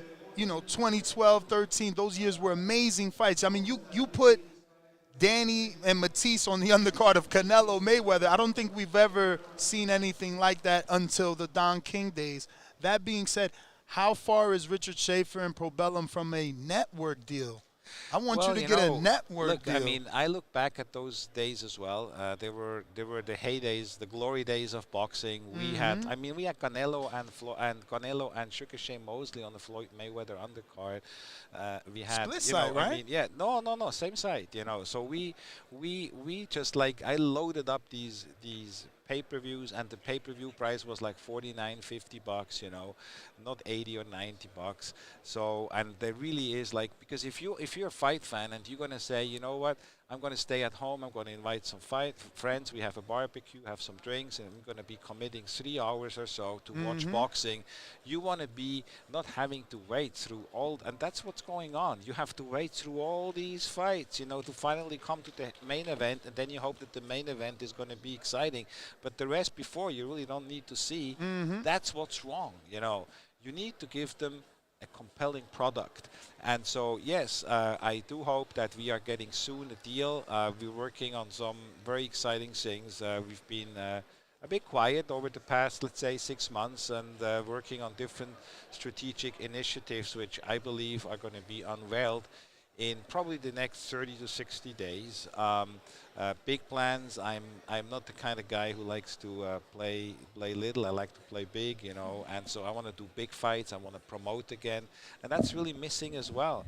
You don't really see the promotion. Remember, we used to do these press tours. We used to 7, 8 cities in 2 private planes and take the fighters to all these locations, and the fans could meet them and see them in the biggest markets across the United States, even to Europe, to London, and so on.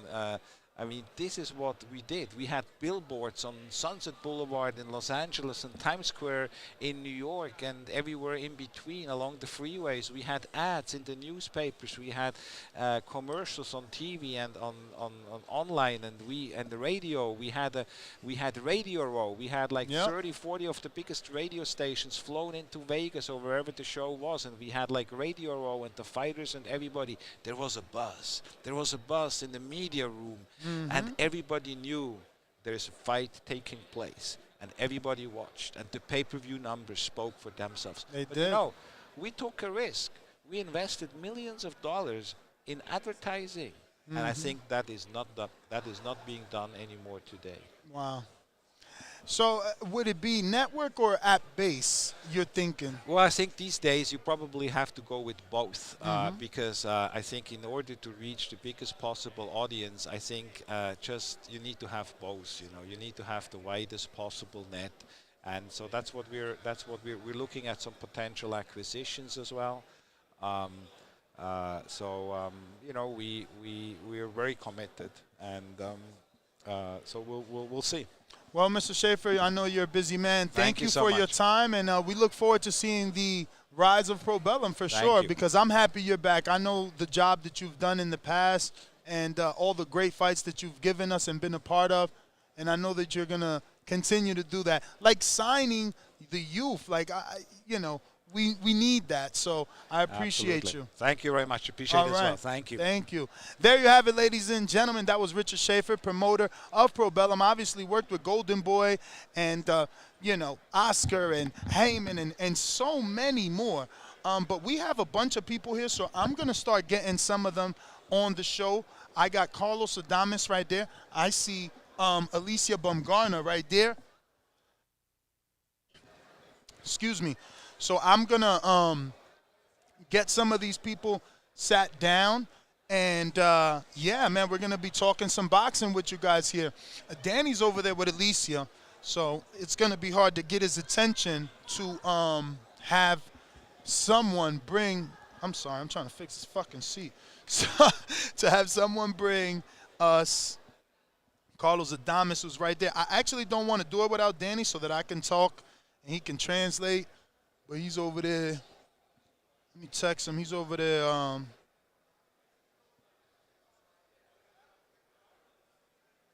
With Baumgartner. What's up? Chilling, man. You want to sit down? Yeah, you know I'm live. I'm waiting on Danny to bring me Alicia Baumgartner, and I'm trying to get Carlos Adames. And we have Serafina in the building. What's up? What's going on? So what did you think of today's rankings? Yo, you know, I was checking for Devin. Yes. You know, I love that fight with Isaac and Shakur. That's so exciting. We have a poll. Do you think that's going to happen? Do you think that fight actually happens? I hope it happens. I really hope it happens. We that got would be such a great fight for the sport. 383 votes. And 55% of the voting public believes, yes, Shakur and Pitbull will fight each other, while 45% believe, no, that's too much. It's almost 50-50, and that's sad. That's what me and Richard Schaefer were talking about when, you know, when he was in the sport, he would stack these cards. We had Mayweather versus Canelo and Danny versus Matisse on the undercard.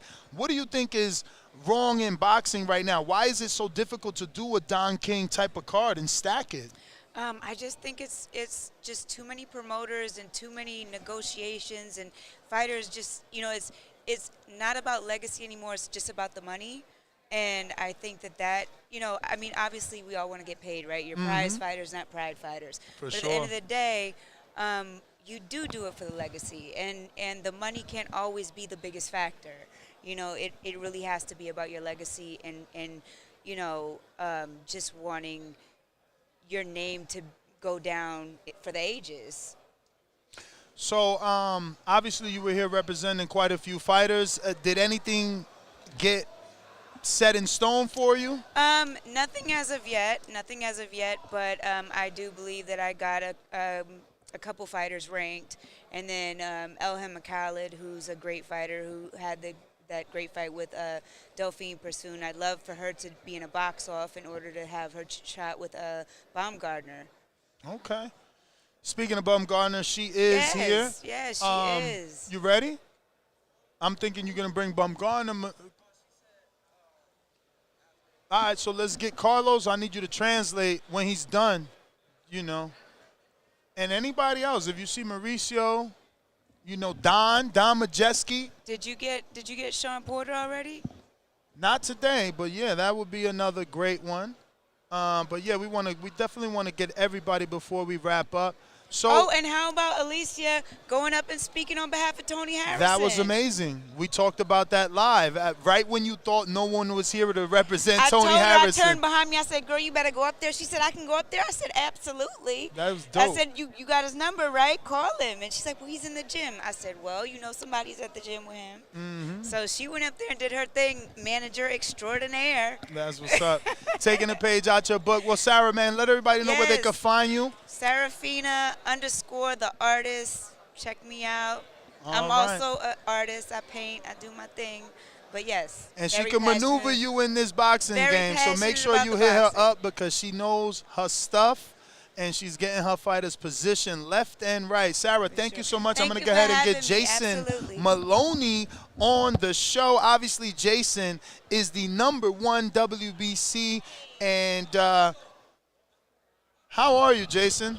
I'm good, mate. I'm good. How are you? I'm good. I see you ruffled some feathers today up there, man. The Donaires thought they had an agreement, and all of a sudden you ruffled the feathers. There was no ruffle. Well, we didn't intend to ruffle feathers. We're not trying to avoid the fight or anything.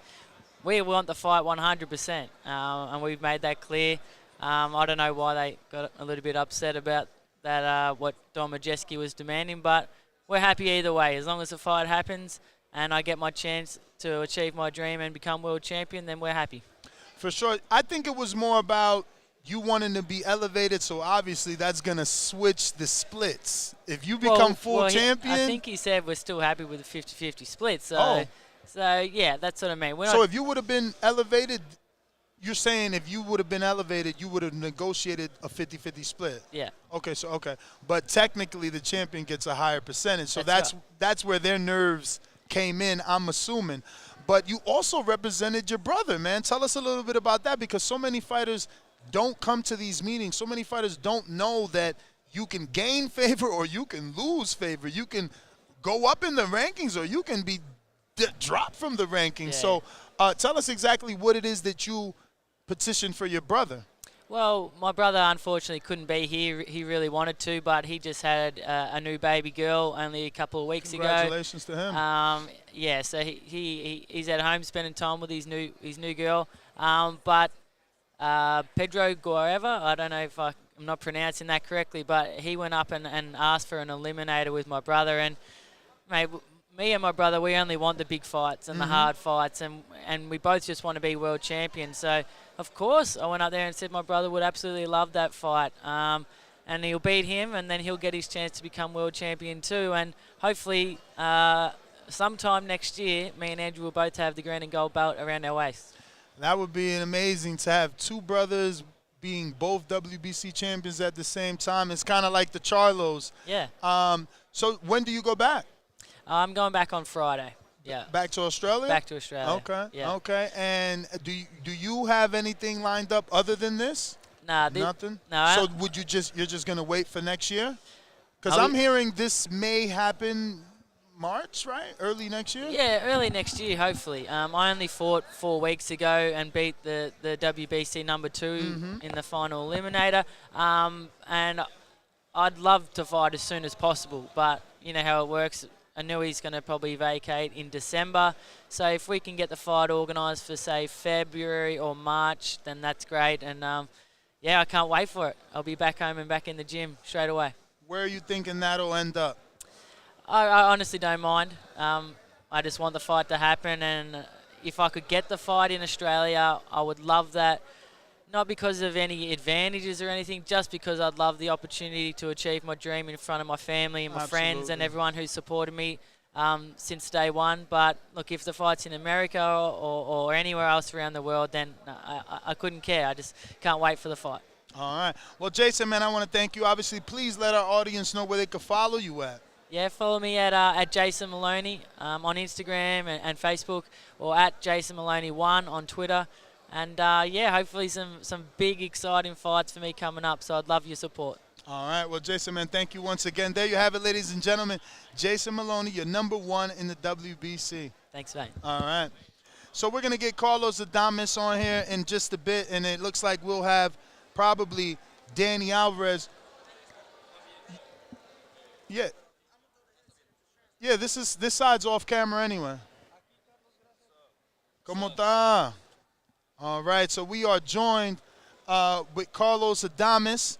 He is your WBC silver champion in the 160-pound division. ¿Cómo está, Carlos? Saludos, gracias por la oportunidad compartir con ustedes, mi gente dominicana nativa. That's right, baby. Thank you so much. He says thank you for the opportunity, my Dominican people, to sit here and speak with you all. So just tell him, you know, I kind of wanted him to fight for Charlo to be stripped.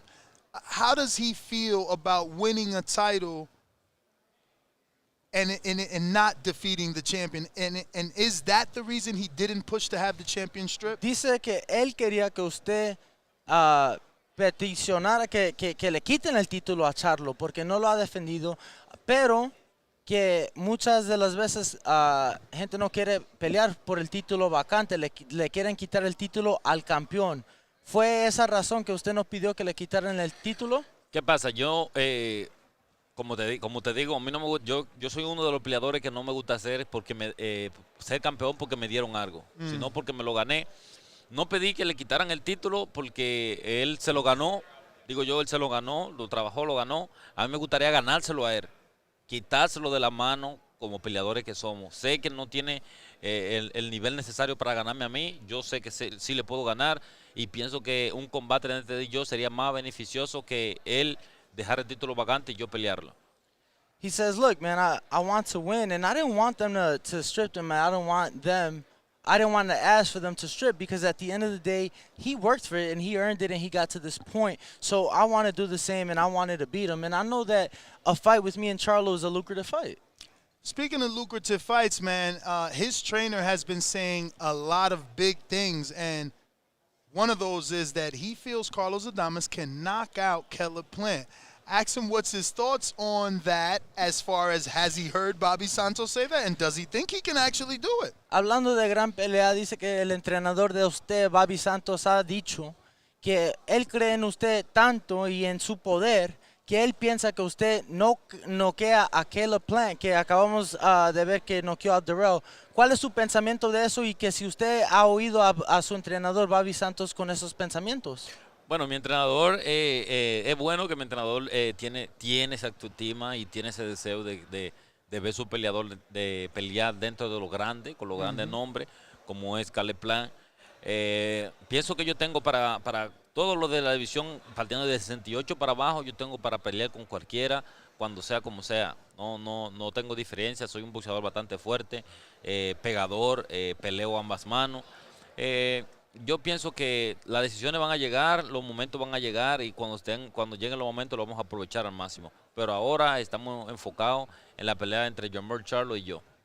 He says, look, it's good that he feels that way and that he speaks highly of me. It is a bit expected, but he feels that the way, that any big name from 68 below that he's able to fight. He says that he has power in both hands, but right now Charlo is, the task at hand, and what he's focused on is getting that 160 belt.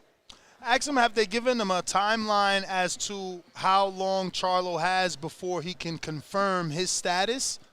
Dice que si a usted le han dicho cuánto tiempo tiene Charlo para confirmar su posición. Su posición y su decisión. Obviamente dijeron que tienen que esperar por lo de la salud. Bueno, vamos a esperar a ver qué sucede con su salud, Pero como lo acaban de decir. ¿Cuánto tiempo no le han dicho? No, bueno, esperemos que sea antes de enero, que la decisión llegue antes de enero, porque ya en enero yo comienzo mi campamento y es con vista a esa pelea, para tomar decisiones pronto, que la decisión se tome lo más pronto posible. Nosotros vamos a estar, como ellos dijeron, en contacto constantemente.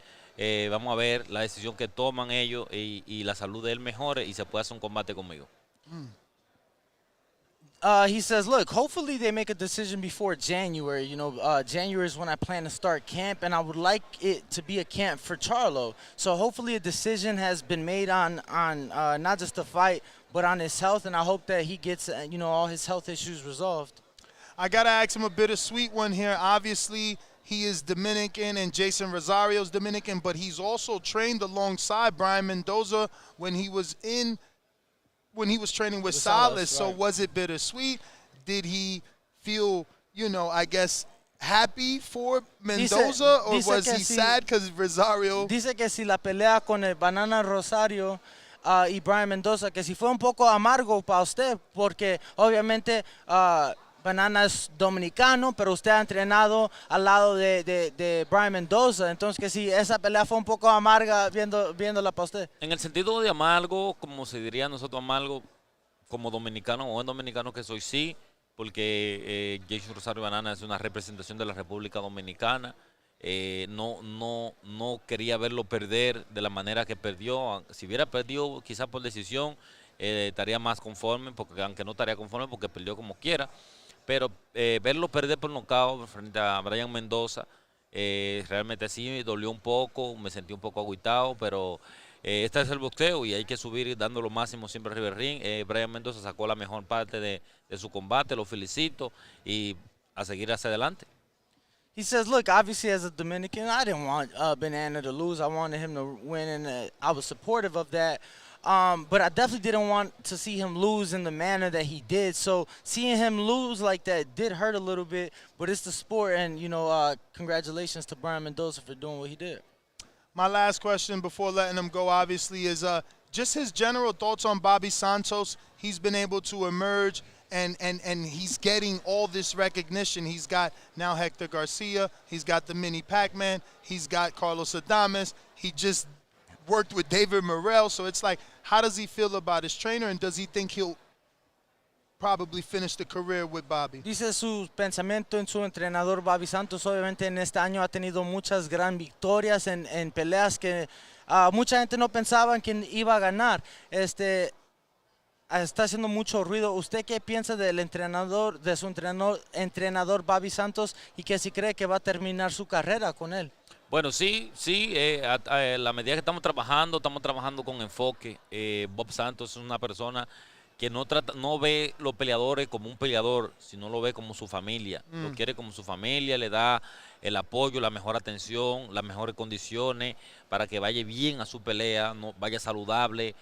No lleva el peleador si le ve las condiciones de que no va a ganar, él trata de explicarle la decisión siempre del peleador, no de él.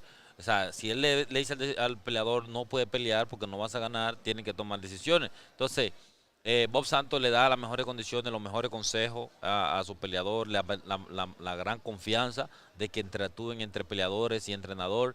Y yo pienso que por eso él está obteniendo tanta victoria y tanta éxito ahora mismo en su carrera como entrenador. He says, look, we're working, we're focused. He loves us and treats us like we're family. He gives us the best and makes sure that we're healthy and we're took care of and always looks out for his fighters. He says that he gives us the best advice and that the fighters are able to have a large amount of trust in Bobby Santos, and that's why he feels that, he's having so much success right now because they're able to trust him and trust his decision making. He says it is because of that he does feel he'll finish his career with him. Well, just tell him once again we want to thank him for coming on and we wish him a safe flight back. And can't wait to see him in the beginning of next year, man. Carlos dice, pues felicidades con todo lo que ha estado pasando, con todo su éxito y le deseamos lo mejor. Muchas gracias por estar aquí con nosotros un minuto y Carlos, no lo hemos visto desde la última pelea, pero quería nuestras condolencias por perder su hija y le mandamos un fuerte abrazo, siempre nuestros pensamientos y todo, ¿verdad? Entonces quería aquí frente a frente decirle. Gracias por el apoyo que me han brindado, aceptada aquí su condolencia por la pérdida de mi bebé reciente. Gracias a Dios es el que me da la fuerza y me ayuda a salir adelante. Sé que fue algo muy difícil en el momento, pero tuvimos nuestra pelea, fuimos, competimos, sacamos la mejor parte y aquí estamos siempre dando la cara por la República Dominicana. That's dope. Gracias. He says, no, thank you for having me, and obviously thank you for the condolences of my recent daughter's passing. He's like, but look, we're here, and we came, and we went to fight, put up the fight, won the fight, and, here I am representing as a face of the Dominican Republic. Well, tell him we want to thank him and just have him give his social media, and yeah. Gracias de nuevo y dígale a los seguidores dónde te pueden seguir. Mis seguidores en Instagram, Carlos Caballo Bronco Adames, en Facebook, Adames, Carlos, en Twitter, Carlos Adames, en Twitter también, y ahí estaré comentando todos los mensajes. Y no podemos esperar a verte a inicio del año. No, posiblemente no, ya en enero voy a regresar al campamento. Gracias. Sí. Okay. Well, there you have it, ladies and gentlemen. That was Carlos Adames. Shout out to Danny with the translation, obviously. We do appreciate him stopping by. Gracias, El Caballo. We do appreciate him. We're going to keep trying to get you guys some more interviews. Danny, is Marv Nation still around? Let's see if you see him. We're looking for Marv and anybody else we could sit on the table and give you guys a little bit of information here. I would like to introduce you guys to Don Majeski, who I don't see at the moment, but if we can locate him, that I think is a informative interview. It's so funny. Ironically enough, Don has been one of my favorites this weekend. We talked to him, and and I'm like, wow, we met in 2019. We met at the ratings committee. He was, basically the spearhead pushing for Bridgerweight. He got that over the hill, and now we do have the Bridgerweight division. And I didn't know that he was this powerful. Like, he does so much more in the WBC. He's so connected. He's also with Top Rank. So, again, going back to the beginning, ironically enough, I'm wondering where's Bill so that Bill can be here and represent his son, and Don Majeski ends up representing not only Haney, but most of the top-ranked fighters. You going to zoom out? But not only Haney, but most of the top-ranked fighters. But it looks like we're joined alongside Alicia Bumgarner. Alicia, if you could just put this headset on so they can hear you. And we do appreciate you giving us a couple of minutes. Today? So I guess we'll start off by your appearance as a manager for Tony Harrison. That probably was one of the most exciting moments there because everyone's looking around like, is Tony going to have representation? And you pop up and you're like, we're willing to make that fight. So tell me, how'd you come about? How'd that happen? Honestly, I think it was the perfect timing. As a team, as Tony being my trainer, we all win, and I think it's just important to speak up when it's time, and the time was now. He wants to be back in the ring. So did you know that you were going to have to speak on his behalf today? No, but I knew. But I'm like, okay, this is a mandatory. I'm like, Samson's up there speaking for Sebastian. I'm like, I need to go speak up there for Tony. Why not? Sarah was telling me that she's like, girl, you better go. Yeah. So did Tony know you were before you got up there? No. Oh, wow. No. So he knows now. So you didn't text him? I mean, I did, but my message sent late. He was in the gym, so I'm just like, I'm gonna do it. Bet. Okay. So, as a fighter, I'm assuming you did it because you think that's a good fight and a winnable fight for Tony Harrison versus Sebastian Fundora. I do. Yeah, absolutely. Again, when you have a fighter like Tony Harrison who's been wanting, you know, to still show the pedigree of the fighter that he is, I think the fight with Sebastian's great. It's going to show the pedigree and the high-level skill that Tony Harrison has against Sebastian, and I think it's going to be great. They do share that common opponent, Danny. Obviously, they both fought Sergio Garcia, and I have to admit, Tony did a lot better. Yeah, Tony than did look a Fundora. lot better, and that was a recent win as well, so definitely looking forward to that fight. But a fight that we were really looking forward to was yours, champ. Was your unification with Michaela Mayer. You know, I was blessed to be in camp with you, and, you know, you made us a lot of fucking money that night. Okay. I parlayed you with Clarissa, and I was mad because the fight got canceled, and I thought they was going to take my bet because I got y'all both as underdogs. So I'm like, oh, my God, it's going to get canceled. They're going to make me, you know, bet again, and you're going to be a favorite now. She's going to be a favorite, but they locked it in, and we were good. Dope. Yeah, shout out to Danny for making the trip over there because that opened up a lot of people's eyes. I don't know. It's so strange. I feel like we're big believers in what we see in the gym. Yeah. Like, we're around enough top talent to know, like, okay. What top talent what they're supposed to train like. You know, we're around enough elite level fighters that if you're an elite level fighter, you should be training like the ones we've seen, or there should be slight differences, but nothing less than.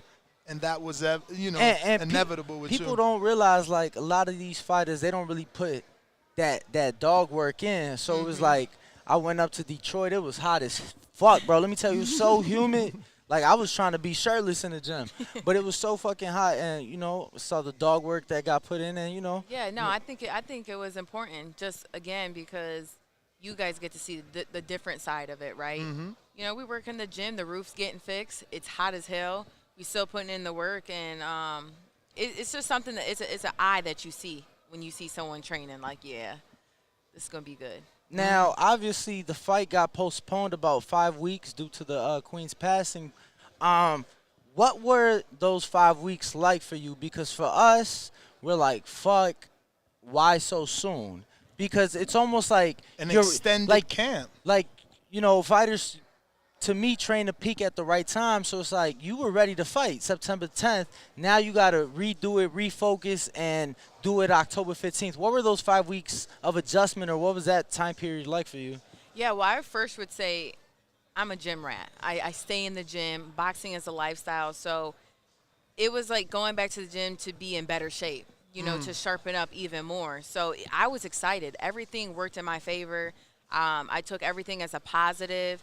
And it was a harder camp, the second go around. Okay. You know what I'm saying? And I'm all for pushing myself and all for, you know, making the necessary changes that was going to make me unified champion of the world. And that's exactly what we did.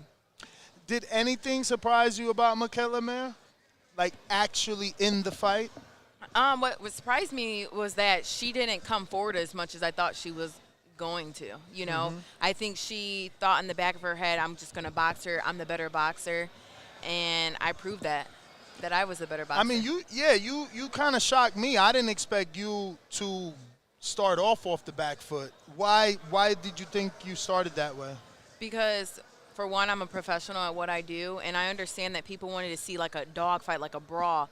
But I'm a professional fighter. I've been doing this for a very long time, and I'm gonna fight a smart fight. And my jab was just working. I'm like, oh, I'm having fun with this. So you know what I'm saying? So when it's working, I feel like you were having too much fun the first couple rounds. Did you feel that way? Man, listen, Tony, I get back to the corner. He's like, just calm down for a second. I'm like, I got it. But no, it was. I'm like, man, this is this. Like, I've been waiting for this. I'm like, oh yeah, I got her in the bag. I want to talk about the build-up because there was a lot of shit talk that was talked, not just the first build-up. Not just the even post-fight. Yeah, no, and that's what I was saying. I'm like, not just for the September 10th date, for the October 15th date, in the ring, after the ring, and still on Twitter. Like, still going at it. I told you off camera, but I feel like she's a bit salty. Listen, she's a salty-ass girl. And for someone to talk that much, I'm just like, yo, I cannot wait to fight this girl and beat her and let her eat every word that she's talked about me. She's overlooked me. She was talking crazy. I'm like, you got the right one. Like, I'm so ready for you. You have no clue. I gotta ask about the shirts. Where'd you draw the inspiration off the shirts? What do you mean? The dog walking. Oh, I thought about it, and I told a designer, I'm like, listen, I need this shirt. She's the poodle. Make sure you put her face on it. I'm dog walking with the this white girl. picket fence. With too. the white picket fence. That's funny. Because I at loved first, it. you know, way back when I did that interview, I'm just like, she's just a dog that keeps barking. You feel me? Right. Behind a white picket fence. So But it was after the perfect. fight, you still feel like that? You don't think she showed some dog actually? No. Really? Wow. No. No. What's your thoughts on her saying you didn't earn those belts? Again, that's coming from a salty bitch. That's coming from someone who's salty, who knows that I beat her, that she's forever going to remember my name. And on paper, like she was saying, on paper, I'm your biggest test. Well, guess what? You got your first L by Alicia Baumgartner, and that's everything. Champ, I gotta ask because the night almost felt like you were the UK fighter. You've fought over there. You're obviously with Matchroom. Did you feel that way? Because you came out, turned the fuck up to Cardi and 4-2 dud. You know what I'm saying? So I'm like, she lit. She going to the club. Like, what's going on? So did you feel comfortable and just at home, even though it was in London? So comfortable, you know, the UK tells a story. When I first went there in Sheffield, you know, defended my title in Manchester, and then fighting at the O2, it was home to me. There was comfortability there, and I'm just like, AB, live in the moment, because this time is here and it's gone, you know, and it just happened so fast, and, you know, the ring walk was everything. I was just living it, man. It was everything. I gotta ask. Producer sent me something. What is this? Michaela Mayer know what time it is. You know, I'm top dog. She's never been in a ring with a dog before. You know, I'm a pit bull chained up. She's like the poodle in a picket white fence. You know what I'm saying? Barking for no reason. Yo, our producer's Shout out amazing. to the producer. He got that shit quick as fuck. Bruh, I like that. I like just that. said No, that. I guarantee he got the shit on tuck. shit was in the file like Yes. Baumgartner. Champ, what's up with all? Look, we do our show every fucking day, and anytime your name comes up, it's always cats like, stop talking about my girl, stop talking about my everybody's woman. claiming you. Everybody claiming you. I'm like, wild as hell out here in these streets. Listen, I'm married to the game, okay? Alright. I don't worry about none of them.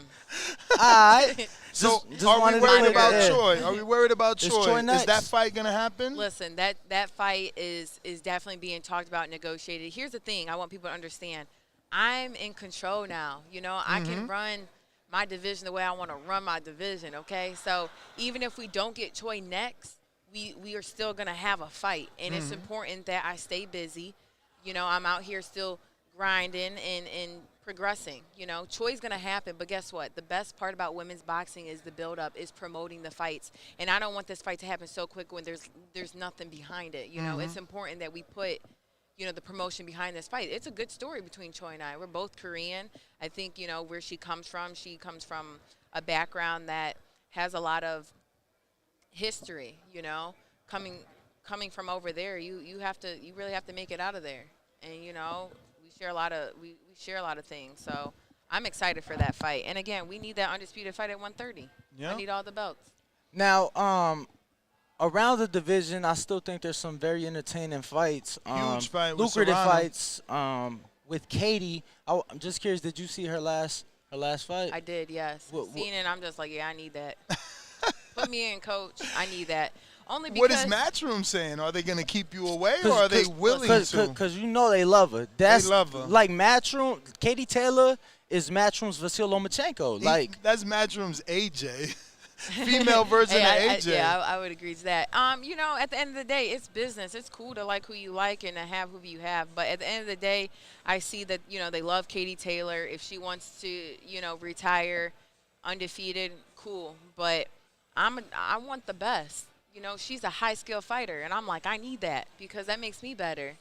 And I think they're not I don't think they're turning the cheek from it. I'll tell you that much. Have you had conversations? Like, I want her, Eddie. Yeah, yeah. And what's he say? Does he give you the smile? Like, we see. You know what I'm saying?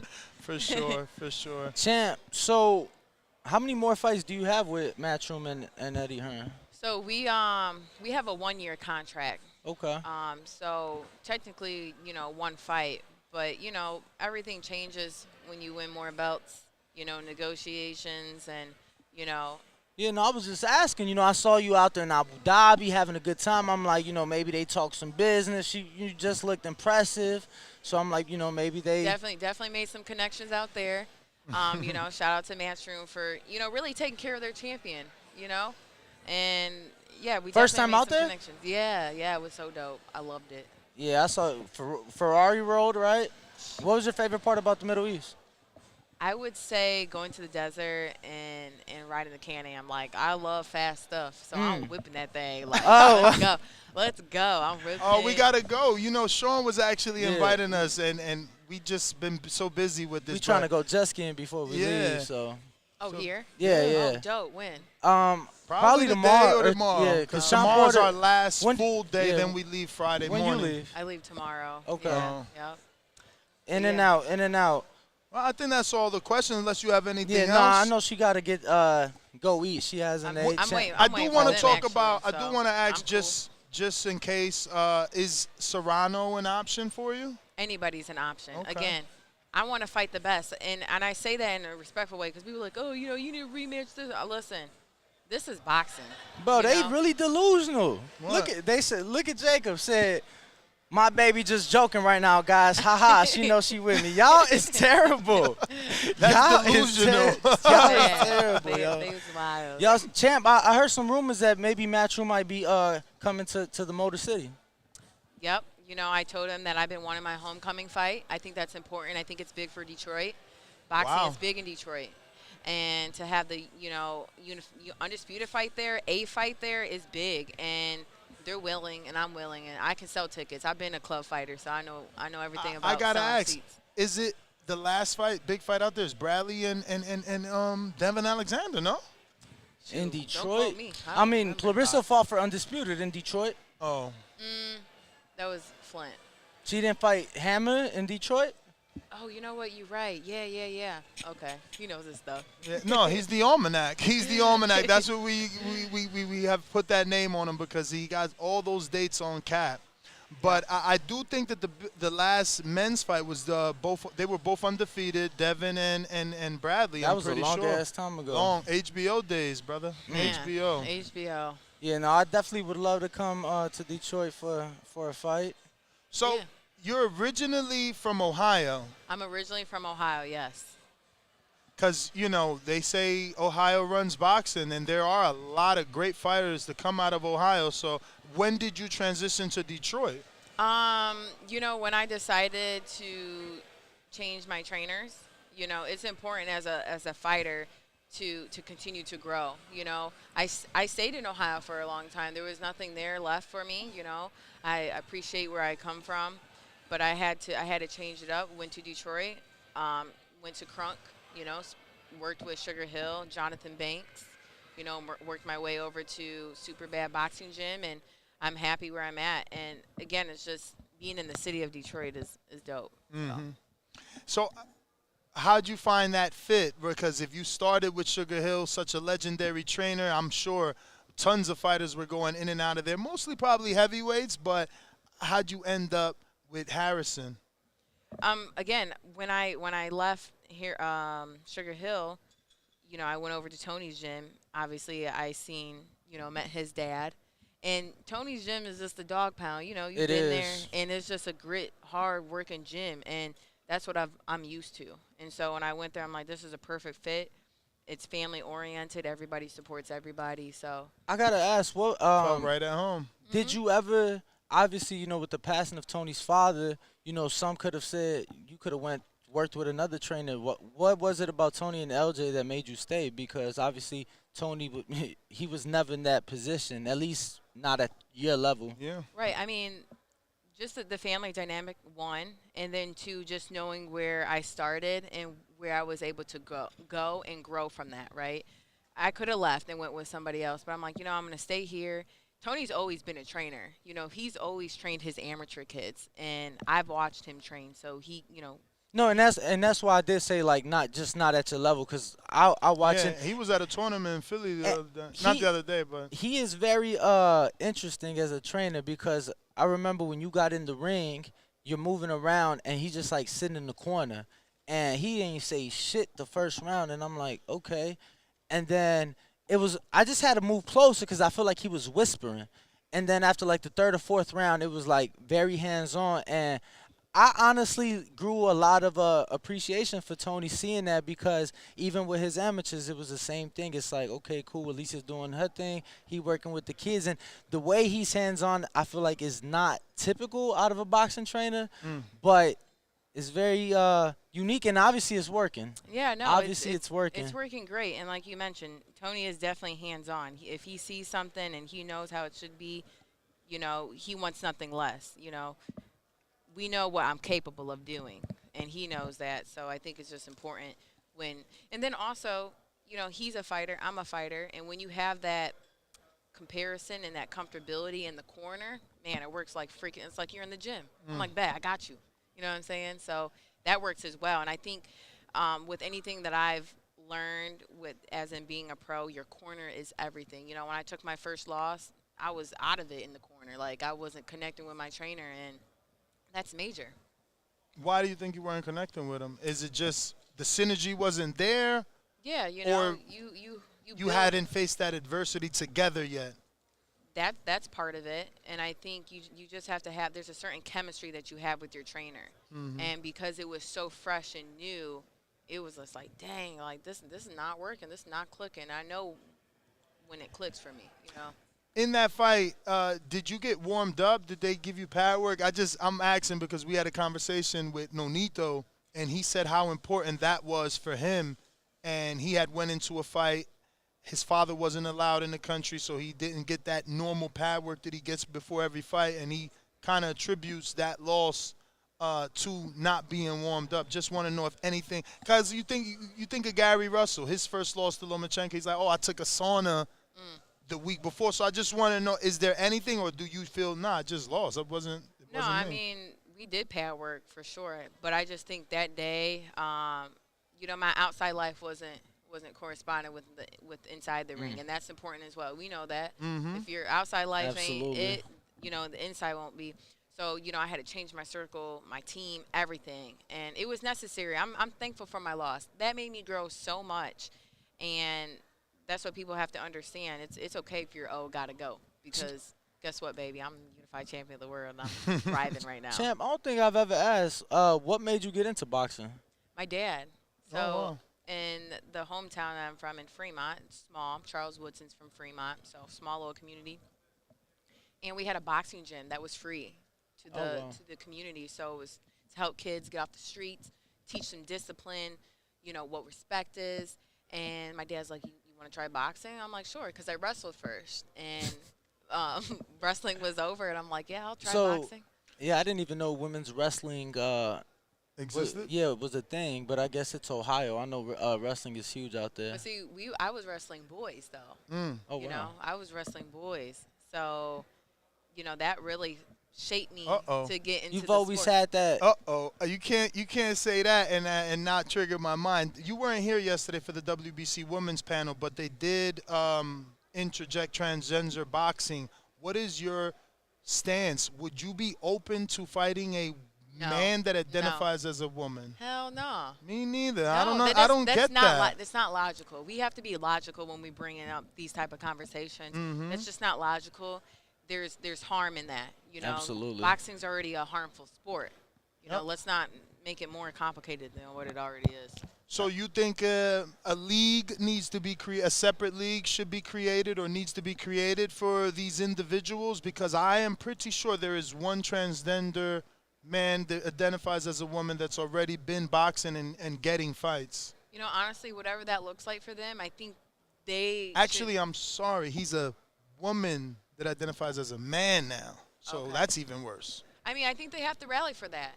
That's them. That's their avenue. Rally for that. I can only speak for what I'm doing. Speaking of what you're doing, the women again, they were debating 2 or 3 minute rounds. I'll give credit to Marlon Esparza, who says that you guys need to come together, maybe have your own women's meeting, decide as a whole if you want 2 or 3 minute rounds, then push for that. But I want to know your stance. Do you think you want that extra minute? I think that's a good way to do is to get all the women together just to hear the different opinions. You know, I'm stuck in the middle because I can fight 3 minutes, and I can also get a knockout in 2 minutes. But I also see the pedigree of the fighters. You know, I wouldn't want to see a low pedigree fight with the 3 minute rounds. I wouldn't. I would rather see 2 minutes. But I think at a high-level fight like, you know, Katie and Amanda, I think that's a great 3 minute fight. A fight with Mia Mayer would have been great for a 3 minute fight because these are high-skilled fighters that we're dealing with. So, but at the end of the day, if we had to come to a decision, I think 12 2-minute rounds would be. That's actually what Marlon. Marlon said, let's shoot for that first. I even told you because at the end of the day, it's like, okay, cool. Do we want to add 4 minutes to a fight or do we want to add an extra 10 to a fight? So I think, you know, moving slowly, definitely. But some of the arguments the women was making yesterday was ridiculous. I swear to God. Y'all probably like these champ, no. Hear me. One woman said, I cannot fight 3 minutes because I have to go home and cook for my husband and my kids food that I probably won't be able to eat because I'm a fighter. And I'm like, you just got a bad husband. You know what I'm saying? Like, what the fuck? What are we talking about? Yeah, because during camp, if you're married, I want to hope your husband is, like, cooking for his motherfucking self. Because my wife got to fight. You know what I'm saying? Like, I could cook for my family if my wife is going to be busy for 8 weeks. But listen, it's all about balance at the end of the day. You know, it's definitely doable. I think 12 2-minute rounds would be perfect. Again, women give exciting fights. That's what draws attention as well. Like, you're going to see a 2-minute fight full of action, and you will see knockouts as well. So one thing that they kept doing that I was very upset about was I felt they were minimizing the women that did want more than 2 minutes by saying, well, look at Amanda Serrano and Katie Taylor. They produced action in 2 minutes. So you don't need an extra minute. They did it. And it's like, I don't think that's an answer.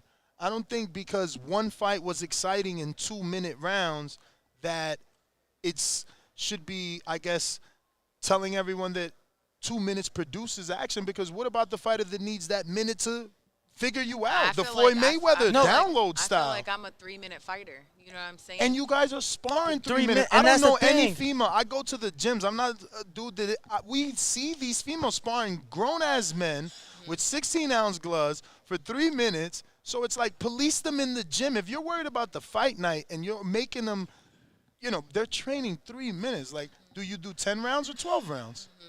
It's like, and what woman wants to be less than? If the men are sparring for 3, how would you look saying, hey, can you turn the clock? You know? If the men are doing 12, how do you look? We're only doing 10. It's still competition. You didn't get in this sport because you're a man or a woman. You got in it because you're competitive. See, and what they're saying is, oh, well, we got the studies. So I went up there. I said, where are the studies for the gym? Because these women are, first of all, 95, if not more % of the shots you take in the gym. Yes. You don't take in the fight. So where's the studies on that? Because if it's such a concern, then you should be encouraging all your women fighters to not spar men and not spar 3-minute rounds in the gym. And it needs to be policed, because how do you know Baumgarten's not sparring men in the gym? Right. You know? But see, you know what I'm saying? So it's like, they got to, you know, it's definitely one with the other. It's an oxymoron to me, because it's like we all know seldomly do boxing gyms have women that can spar each other. Right. You know? Listen, I was thankful to have women sparring this last camp. Yeah. Great fighter, man. So she's up and coming, you bro. brought them in, or she just had? She trains at our gym. Oh, wow. Yeah. She's a pro or? She's pro, 26-pounder. Her name's Faye. Hard hitter. She got more of a Tyson, like slipping. She's going to be a Wait, Faye? Yeah, Faye. What's her first name? Faye. Last? Fee. They call her Fee or Faye. Is that does her nickname like Lady Tyson? Yeah. Okay. You know, wait, is she all the way? But I thought Are she we was talking in about a. Are we talking about the same person? She was in New York. Yeah, that's her. Yeah, her. Yeah, she got one loss. She got that Yeah. Mike Tyson's. Yeah, Did she have a loss though? I think so, or draw, right? I remember they were pushing her last year heavy. Maybe that's how you met her because she got a trainer switch. I met her when I went to Philly, and they're like, "Yeah, you about to fight Baby Tyson." I'm like, "Okay." So I sparred her. I'm like, "Damn, this girl can work." And That's her? Oh hell no. No. What? No, she looks younger. She looks more like she looks like Filipino, right? Yo, I typed in Lady Tyson and Lucia. She's Samoan. Well, that's why I said she looks. No, she definitely has an Instagram. Does she? Oh yeah, you're right, but she don't run it. She don't run it. But Oh, no, she's- she's great though, bro. She's. Let me see the next spelling. up. Did you find the spelling? Because Nah. the spelling is not normal. I think it's FEI. Uh-oh, the promoter's on you. Yeah, Marshall, like, it's time to wrap it up, guys. Oh, Sam, man. what you got going on right there? Bro, that's the fighting now. I'm following a boxing page. It's not my Oh, fault that all they got a girl's ass I out. just see yams on the screen. I'm trying to figure out what the fuck going on. Let me see if Lady Tyson comes up. Oh, my God, I know her. You know, Shadeja Green actually sparred. I don't even think. I don't know. She's short, right? Yeah, she's short. Yeah, and she's a smaller weight. Yes. I can't find her. No, the girl from upstate New York. They call her like Lady Tyson. Her style is like this. Fee or Faye or Favi or something like that. That's her last name, Fabia. I'm telling you, I just can't remember. Something like that. I That's can't bad. remember We the need to give spelling, her but it names doesn't together. matter. But I did want to give her a credit if the champion is saying she got it prepared yeah. and she was so good. She got me but prepared for sure. I see your team is here. We're going to wrap it up as well. And thank you so much. Please give out your social media for anybody who doesn't know where to follow you can do so. Yes, you can follow me on Instagram at Alicia Baumgardner and on Twitter at Alicia M. Baum. And bomb. All right. Well, I think, Danny, I did see Marv, if you want to give one spin to sit him down. If not, we can start closing. Yeah, champ, it. I'm starving. No doubt, no doubt. So I'm going to keep going until he sees, can he see Marv? I see Mauricio at the podium. But, yeah, we're probably going to go ahead and wrap this up. I was trying to get one off with Marv Nation, but he might have left already. But, yes, have you hit that thumbs up? Have you subscribed to the show? Do you already know that this is the place to be? We got our poll going. It's over 590, 600 votes now, and it's 54% of the people believe, yes, Shakur versus Pitbull will happen. And, you know, the person to ask is Sean Gibbons. He's running around here wearing an Isaac Pitbull shirt, and if I could just pinpoint him, we can get him on here and ask him, does he think that fight will happen? Because truth be told, Isaac will take it. Truth be told, you know, maybe Gibbons would want it. But does Al, who's built Cruz, who gave him a pay-per-view fight, does he want him on across the street over there on Top Rank?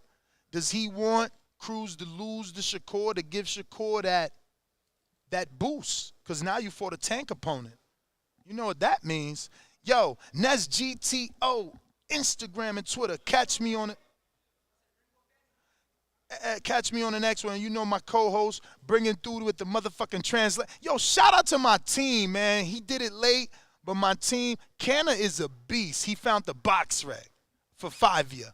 And I know it's her. I don't got to open it. I know who I know. I be on this shit. This is my passion. I'm all the way in Albany like I'm all the way in Acapulco. I fucking love this shit. You know what I'm saying? Look, I wouldn't end it right now if Marv was around here. She do got to draw, right?